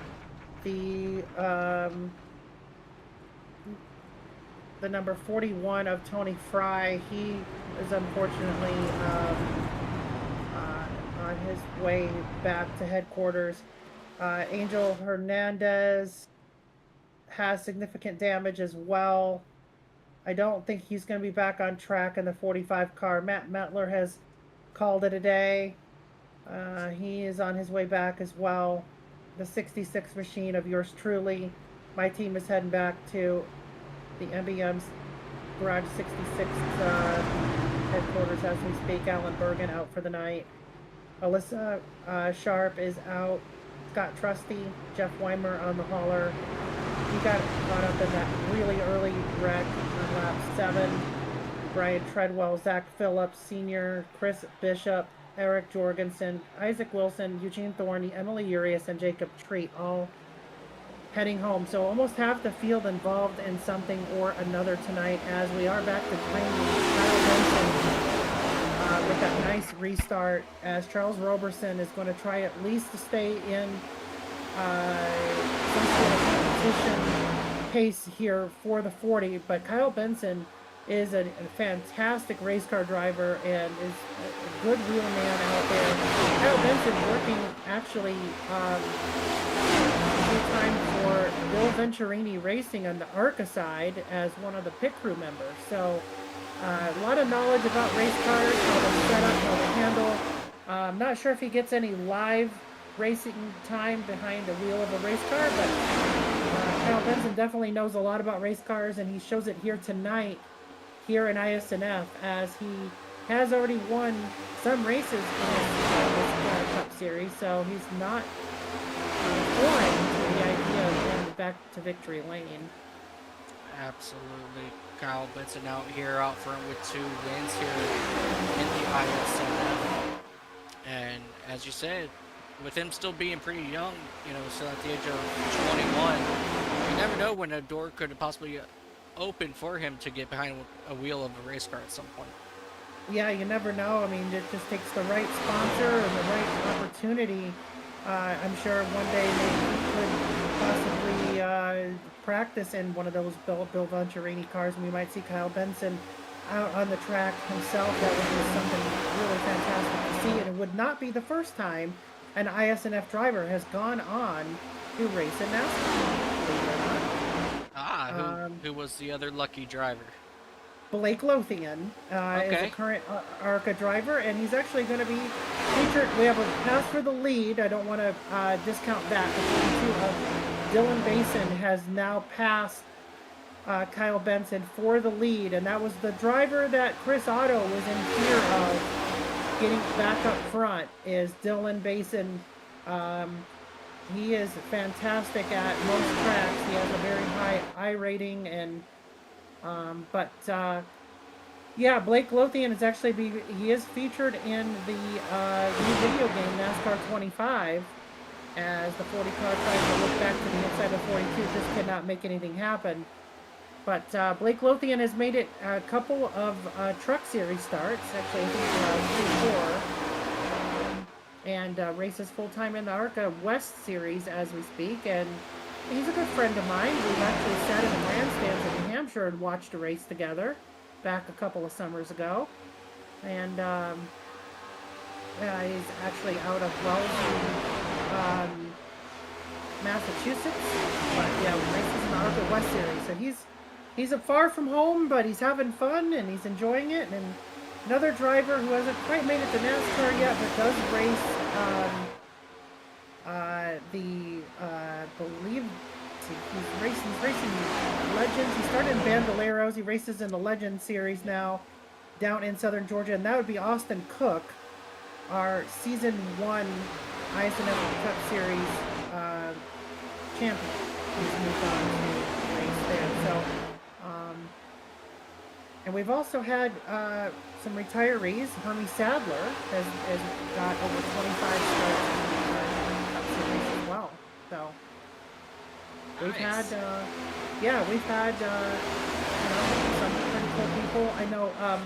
Actually, another one, Tommy Baldwin's son, Luke Baldwin, who Yes. drives the 66 truck occasionally in the NASCAR Craftsman Truck Series. He has a couple of starts with us and moved on to NASCAR. So we can't really call him IFSNF's own as far as that goes, but he did at least, set foot in ISNF for a moment before he went on to NASCAR. Now, Blake Lothian had a full season and a half with us before he went to NASCAR. We call him our own. Oh, absolutely. we prepped him for dodging a lot of wrecks in real life. Absolutely. So, As we fell back here to watch Michael Halflin-Dason Yeah. in that number 16 Wendy's machine, trying to get around the outside of Christian Delgado in that number 24, or in that number 12 car, while Cody Meadows in the number 21 is trying to make moves on him. This right now is a really good battle here, brewing for this 6th spot with Justin Johnson in that number 2 directly in front of this group. We have just under 30 laps remaining left here at Chicagoland, and I'm very excited for real life NASCAR to return here next season, as this track has always brought out some really good racing. I was disappointed that it left the schedule, but it's back next year in the real NASCAR, and I'm excited for that.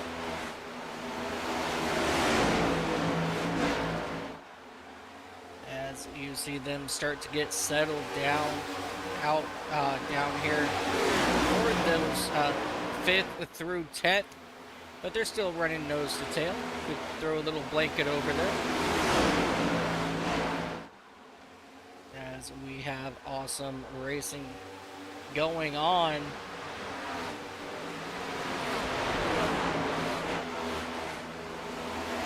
Let's take a quick look here. We did have a couple chatters here on YouTube. Danique out of the Netherlands says hello to drivers. The number 21, he's got a fan in here saying go 21. Justin Barkley, he jumped in and said hi. Emily Uris, she jumped in and said she went from 29th to 15th and then done on lap 7. She's had a rough couple of weeks. And then Kit Kat, who is, if I'm not mistaken, that will be Alyssa Sharp. She says she got wrecked by a lap car and her gate is done as well.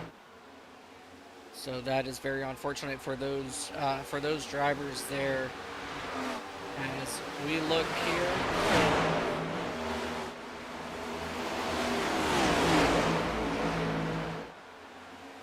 things here are settled out. Here comes the 21 looking onto the inside of Christian Delgado. And he will fall back behind Delgado as he is not able to complete the run. And here comes Andrew Miller looking to the inside of Cody Meadows.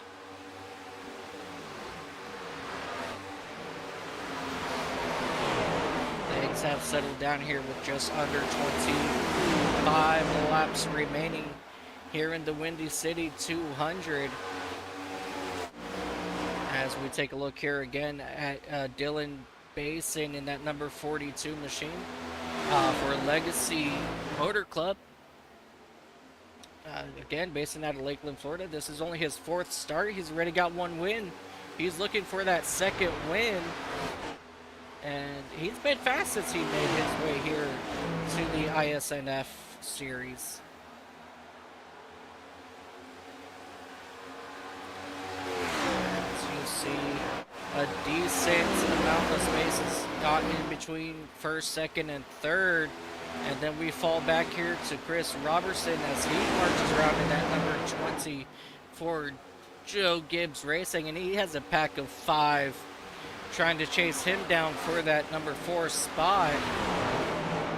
As you see Michael Hoffman trying to defend Christian Delgado in that number 12 machine out here on the front straightaway as they run side by side.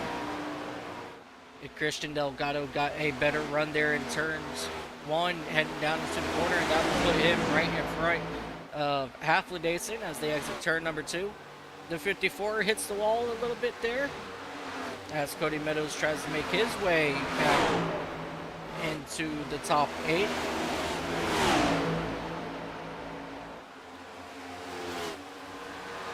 And things are now once again straightened out here in your top 9. And then we fall back to Austin Reedy in that number 62 for Beard Motorsports. He's having a good day running in the top 10 in that number 62 machine.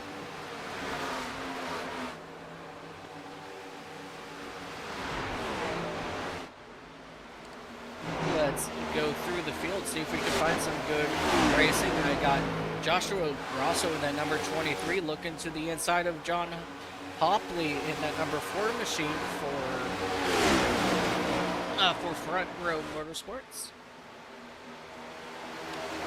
You know, I've been finding that for more than half the season. I keep wanting to say Stuart Haas for that number 4, but indeed it is Front Row Motorsports now who owns that 4 machine.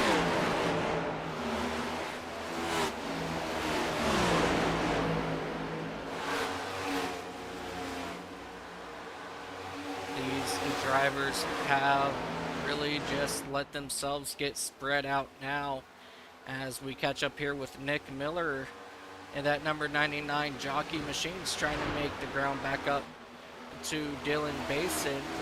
As Nick Miller, he is still looking for his very first win in just 6 starts here.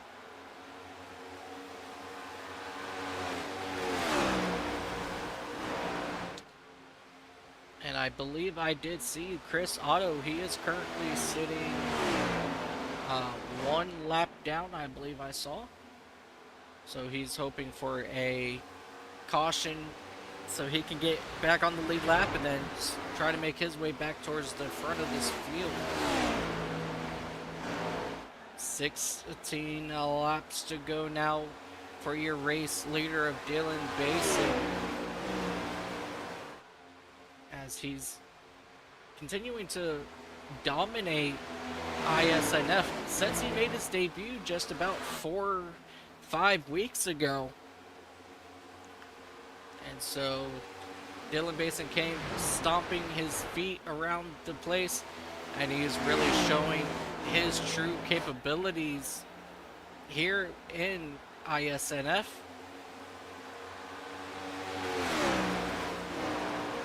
As they continue to go, 15 laps remaining. Let's jump back here, back with Charles Robertson in that number 20 machine out of Knightsville, South Carolina. He's still holding off the now 4 drivers behind him, as Kyle Benson was able to get around him for that 3rd spot. So now he's trying to hold off 4 more drivers behind him of Christian Delgado, Michael Hofflidason, Justin Johnson, and Cody Meadows. He's doing everything he can to keep those drivers at bay and behind him, and he's doing a really good job so far for Joe Gibbs Racing.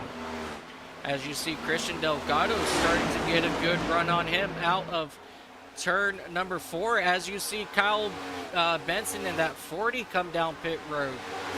This might be start of possibly green flag pit stops, as as he's going to come down pit road and look for possibly tires and some fuel. Let's see.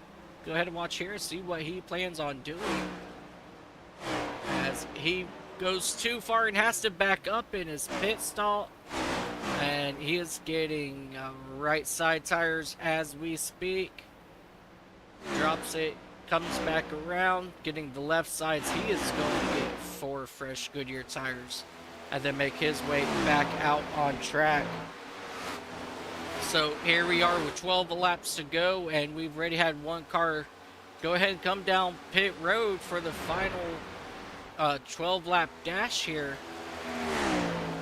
How long can these drivers go, and will they have enough fuel to make it to the end? I guess that is now the ultimate question of, are they going to have enough fuel to make it to the end?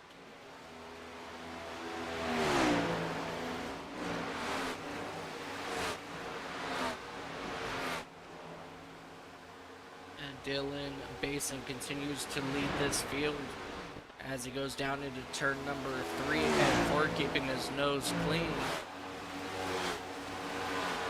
Our flagman Barney gives them the 2-hand salute, showing 10 laps remaining this time.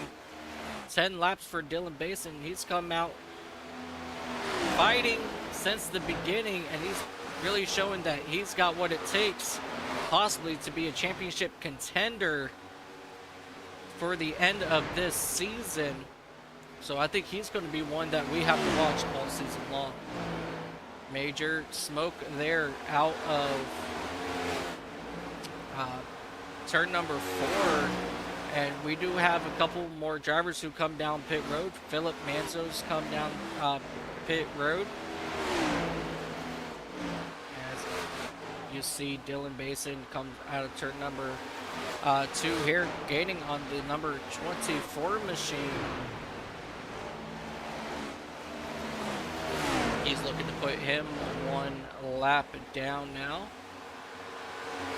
I'm sorry, James Bowles in the number 24. He's looking to put him about 3 laps down now as he completes the pass, heading down into turn number 1. These lap down cars are now giving these leaders plenty of room, as he is now coming up on that 2 car of Mark Gonzalez to put him a lap down. 7 laps remaining here for Dylan Basin, the rookie out of Lakeland, Florida, as he begins to have a little bit of radio communication issues, as he's trying to get that sorted out with his pit crew now. He's probably in there flipping those switches, trying to get it worked out. Every lap, Dylan Basin pulls away from Nick Miller in that number 99 machine just enough to keep him at bay. 5 laps to go, 6 laps to go this time by. Got ahead of myself. We continue to watch Dylan Basin in that Dollar Tree Toyota Camry machine march his way around Chicagoland Speedway right here in Joliet. 5 laps to go this time by. The 1-hand salute coming from Barney, our flagman, as you see Dylan Basin come back up onto the racetrack from the apron on the front straightaway. Nice and easy, steady does it for Dylan Basin here with 5 laps to go. Let's come back here and take a look here as Nick Miller has company in Christian Delgado and Michael Haflidason in the 12 and number 16s respectively, along with Justin Johnson, and then a little bit far back is Charles Robertson. As we only have 3 laps to go. Yeah, as we have only 3 laps to go. Looks like Christian Delgado's possibly going to try to look for a run here on Nick Miller. Unless if Michael Haflidason in that 16 gets a run on Delgado first. Larry Fairman has made his way down the pit road. Uh-oh. Wonder why. That I'm not 100% sure, but we did have Kyle Benson in that number 40 machine come down pit road with 12 laps remaining as well. So maybe a couple of drivers just did not quite make it on fuel. That is a very, very good possibility as this battle for second is starting to ramp up as we see another driver of Chris Otto entering pit road. 2 laps remaining here, ladies and gentlemen. We are keeping our eye right here on the second place battle of Nick Miller, Christian Delgado, and Michael Hofflidason. As Hofflidason looks to the inside of Christian Delgado, he's looking to take over that third spot. White flag is up in the air for Dylan Basin, ladies and gentlemen, as we Maybe come back. 2 in a row for Dylan Basin. That would make back-to-back wins for Dylan Basin and that number 42 machine. As we're watching this battle for third here on the back straight, they touch out of turn, and whoa! The number 12 of Christian Delgado got the worst end of that. And here comes Dylan Basin out of turn number 4. He will win right here in the Windy City 200 at Chicago, shaking his car back and forth to get that extra fuel.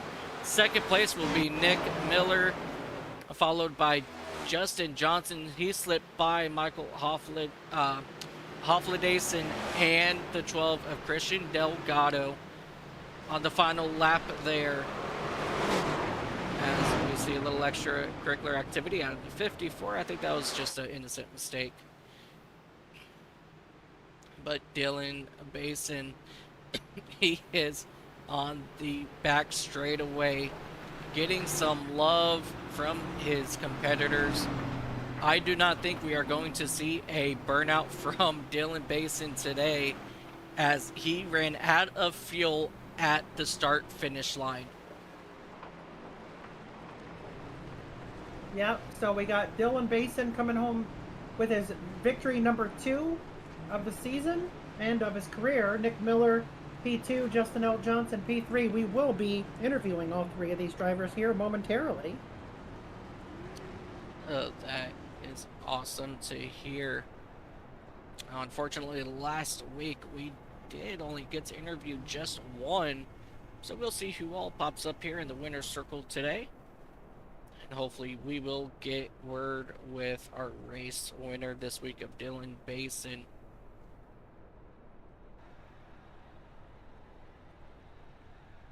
Yeah. Did you not interview him last week? Was he not in the winner's circle? He was not in the winner's circle. Top 3 finishers must report to the winner's circle for a post-race interview. It is in the rule book. All right, so that should do it. Alrighty.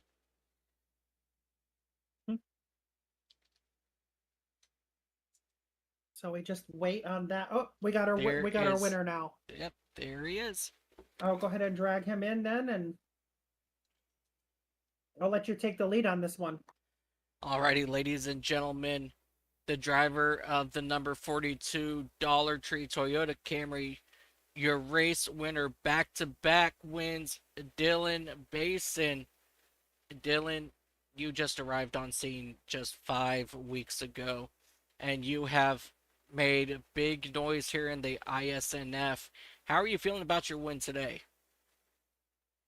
Pretty good. It was a good comeback. We started about dead last, got up to the front, wrecked, came back from dead last, and took the lead back. Had to save field the whole final run, so I kind of a little disappointed that I never get to really open her up and show what we could have done right there. And it was kind of constrained the whole time to feel or to take the lead, and the stage is about to come out anyways. So, glad I make that comeback though. It was pretty sweet. We were pretty banged up there on the front end. Not really sure what happened in front of me when I got wrecked, but hey, it doesn't matter. We had a two good green flag runs to the end right there. It was pretty nice to see, especially at the Richmond. It's a big step up And it was quite enjoyable to drive, So Hmm. glad they go for 2 in Now, a row and make it a 3. question, a question I've got for you is: do you now have a lot of respect for Ryan Blaney and Denny Hamlin, who seem to be the only two drivers in real life NASCAR that can go from worst to first and pass that many cars, not once, but twice in dirty air? It had to have been a feat, and it had to have been fun, but challenging. Um, but do you see now what those two drivers are able to accomplish almost on a weekly basis? Oh yeah, I mean I've been racing at a competitive level on here for a long time, against Coke Series drivers and whatnot, Road to Pro. Um, and I mean I understand, especially being a Hamlin fan nowadays after Jimmy retired. Yeah, it's cool watching him go to the field like that and being able to recreate that's also pretty sweet. Yeah, indeed. So, are you going to be our next driver then to make it into the real life NASCAR from ISNF? You know, unironically, we have plans in the background. Hopefully, in the next few months, we'll be in a Legends car soon, or even a late model. Ooh, So we'll see. ooh. Okay, keep us posted. Keep us posted. We'll Don't do. forget. Don't forget about us small folk. I won't. Uh huh. Uh, Congratulations on win number 2. Uh, if you have any shout outs you want to give, if there's anything further from Mike, um, guys, go ahead and work that out as I'm finishing dinner here. yeah, I have no further questions, Dylan. You put off a phenomenal performance here at Chicagoland, and as Miss Rhea said, do you have any shout outs? That's a shout out. First of all, you guys put up the league, and then you, Mike, for doing the broadcast and whatnot. And I know Rhea was in there commentating too, so thank you for that. Um, Yeah, just like to thank the team got you guys that got behind my back as well, and as the Legacy Motor Club guys, let's really pretend I got a crew behind my back right here. Absolutely. That's one of the best things about this. But, ladies and gentlemen, big congratulations to Dylan Basin and that number $42 Tree Toyota Camry for Legacy Motor Club. Maybe he can make it 3 in a row when we head out next week. What do you think about next week, actually? Oh Lord. What Don't track are don't we win, at next week? don't win 3 in a row because then people are going to blow up my inbox. Get this guy out of the league. I can hear You it know now. what they can do Yep. though is watch the replay and learn from what I do. Oh, I agree. I will share them my inputs and everything. I'm not a person that's gonna hide everything. I would send it out there and I'd be like, hey, this is what I do. Here's my Send us Yep. all your SMT data and we'll go input. Yep. over it. I have Garage 61. I can literally do that. Alrighty, yep. So Oh man. next week we do head to Worldwide Technology Raceway for the Ooh. Gateway Arch 200. Yes, so we go to the Gateway Arch 200, and Justin L. Johnson is now with us in the booth. Justin Johnson coming home in P3, so nice podium finish for Team Penske and the 22 camp. So, what was your race like there, Justin? Oh, it was a bit hectic. Stage one had all those cautions, and stage two went green for a bit of a way. So, I thought it was a good showing of both sides of the spectrum, green racing and the restarts, and getting through the field. The race was fun. I really enjoyed the end. I mean, the fuel saving was definitely something enjoyable. I mean, hectic. I mean, y'all saw the finish. It was crazy, but happy to come home P3. Felt like I deserved P3, qualified P3. So just finishing third, I'm okay with that. Awesome. Yeah, you kind of, you ran in the top 10, I mean, top 5, pretty much all race long, with the exception of, pit stops and things, and just getting shuffled here and there. But it didn't seem like you really had a top 3 car. So was it just because of that last incident there at the end that just allowed you to get up there and kind of capitalize on that? Or because I know Delgado had some issues there in the 12 car, and I think he got the worst of it. Explain that last lap issue there, because I don't know exactly what happened. Yeah, so me and Delgado, we were both running out of fuel. We did pit on Okay. our last pit stop. We pit, but both didn't take tires, and everyone was going to be short anyway. I mean, Basin and Miller, they were so far in front, it didn't really matter to them. But we were going to be close on fuel, so we knew that we'd have to save. And Delgado got put in the wall by the 16, and I got to the 16, moved him up the track, but Delgado still ran out of fuel out of four, and I ran out of fuel crossing the line. Yeah. Awesome. Yep, Well, we just saw that incident coming out of turn number 2 as we're watching the last lap here in slow motion, and yeah, Delgado got pushed up into the wall, and as we watch Justin here uh, make his way to the inside of the 16 and get around him for the P3. What are your thoughts about running into the worldwide technology race next week? Gateway next week. I'm not gonna lie, I'm not a huge fan of Gateway, but we will see what that race provides. I feel like that we're finally getting into a rhythm here. I know I missed a few weeks. Last week was abysmal, but P3 definitely can move on from that. yep, it's definitely a technical type of track. I mean, I figure those who are good at Milwaukee, maybe Pocono or Indianapolis, usually it kind of, and Phoenix kind of transfers over to Gateway. And if I'm not speaking your language right now by mentioning any tracks that you really like, then yeah, you'll struggle at Gateway too. So Yeah. it's just one of those things where it's just it requires shifting too. So if you're not good at shifting at the right times and downshifting and upshifting, then you're just gonna struggle. Oh yeah, definitely one of those technical type of racetracks. Honestly, I actually don't think it drives like any of the tracks you mentioned. It's kind of just Really? it's See, just kind of its own thing. what about Milwaukee? You don't even think Done there's even a direct comparison with Milwaukee? Not at all. I just feel like the track is so different. Wow. Milwaukee's just it's all the way flat and it's wide. Gateway's just I don't get Gateway at all. It's not fun. It's tight. You got to shift down from fifth to third. Yep, yep. It's just an interesting racetrack. Wow. Best of luck to you next week. Do you have any shout outs before we let you go so you can celebrate your podium finish and watch real life NASCAR? Just gonna shout out my teammates. You know, we were in the call there talking to each other the whole race. It was nice. I honestly Mark should have had a better run too, but I don't know where Cody finished, but I think he got a top 10. And Delgado obviously still coming home fifth. Felt like he honestly deserved the third place more than me, but it is what it is. We got two Penske cars in the top five, and that's what matters. Yeah, unfortunately, I think he's having ongoing issues with another driver out there from another team, which the admins are going to take a look at here this week and see what can be done about that. But needless to say, you got a top three. Congratulations, my friend, and we'll see you next week at Gateway. All right, thank you kindly. Yep. Alrighty, ladies and gentlemen, that was Justin Johnson in the number 22 AAA Insurance Ford Mustang Ford Team Penske. And with that being said, ladies and gentlemen, let's go ahead and take a look now at your finishing order for today's race. Yeah, so we have Dylan Basin coming home with the win. Nick Miller coming home second. Let's see, Justin L. Johnson third. Michael Hafladason coming home fourth.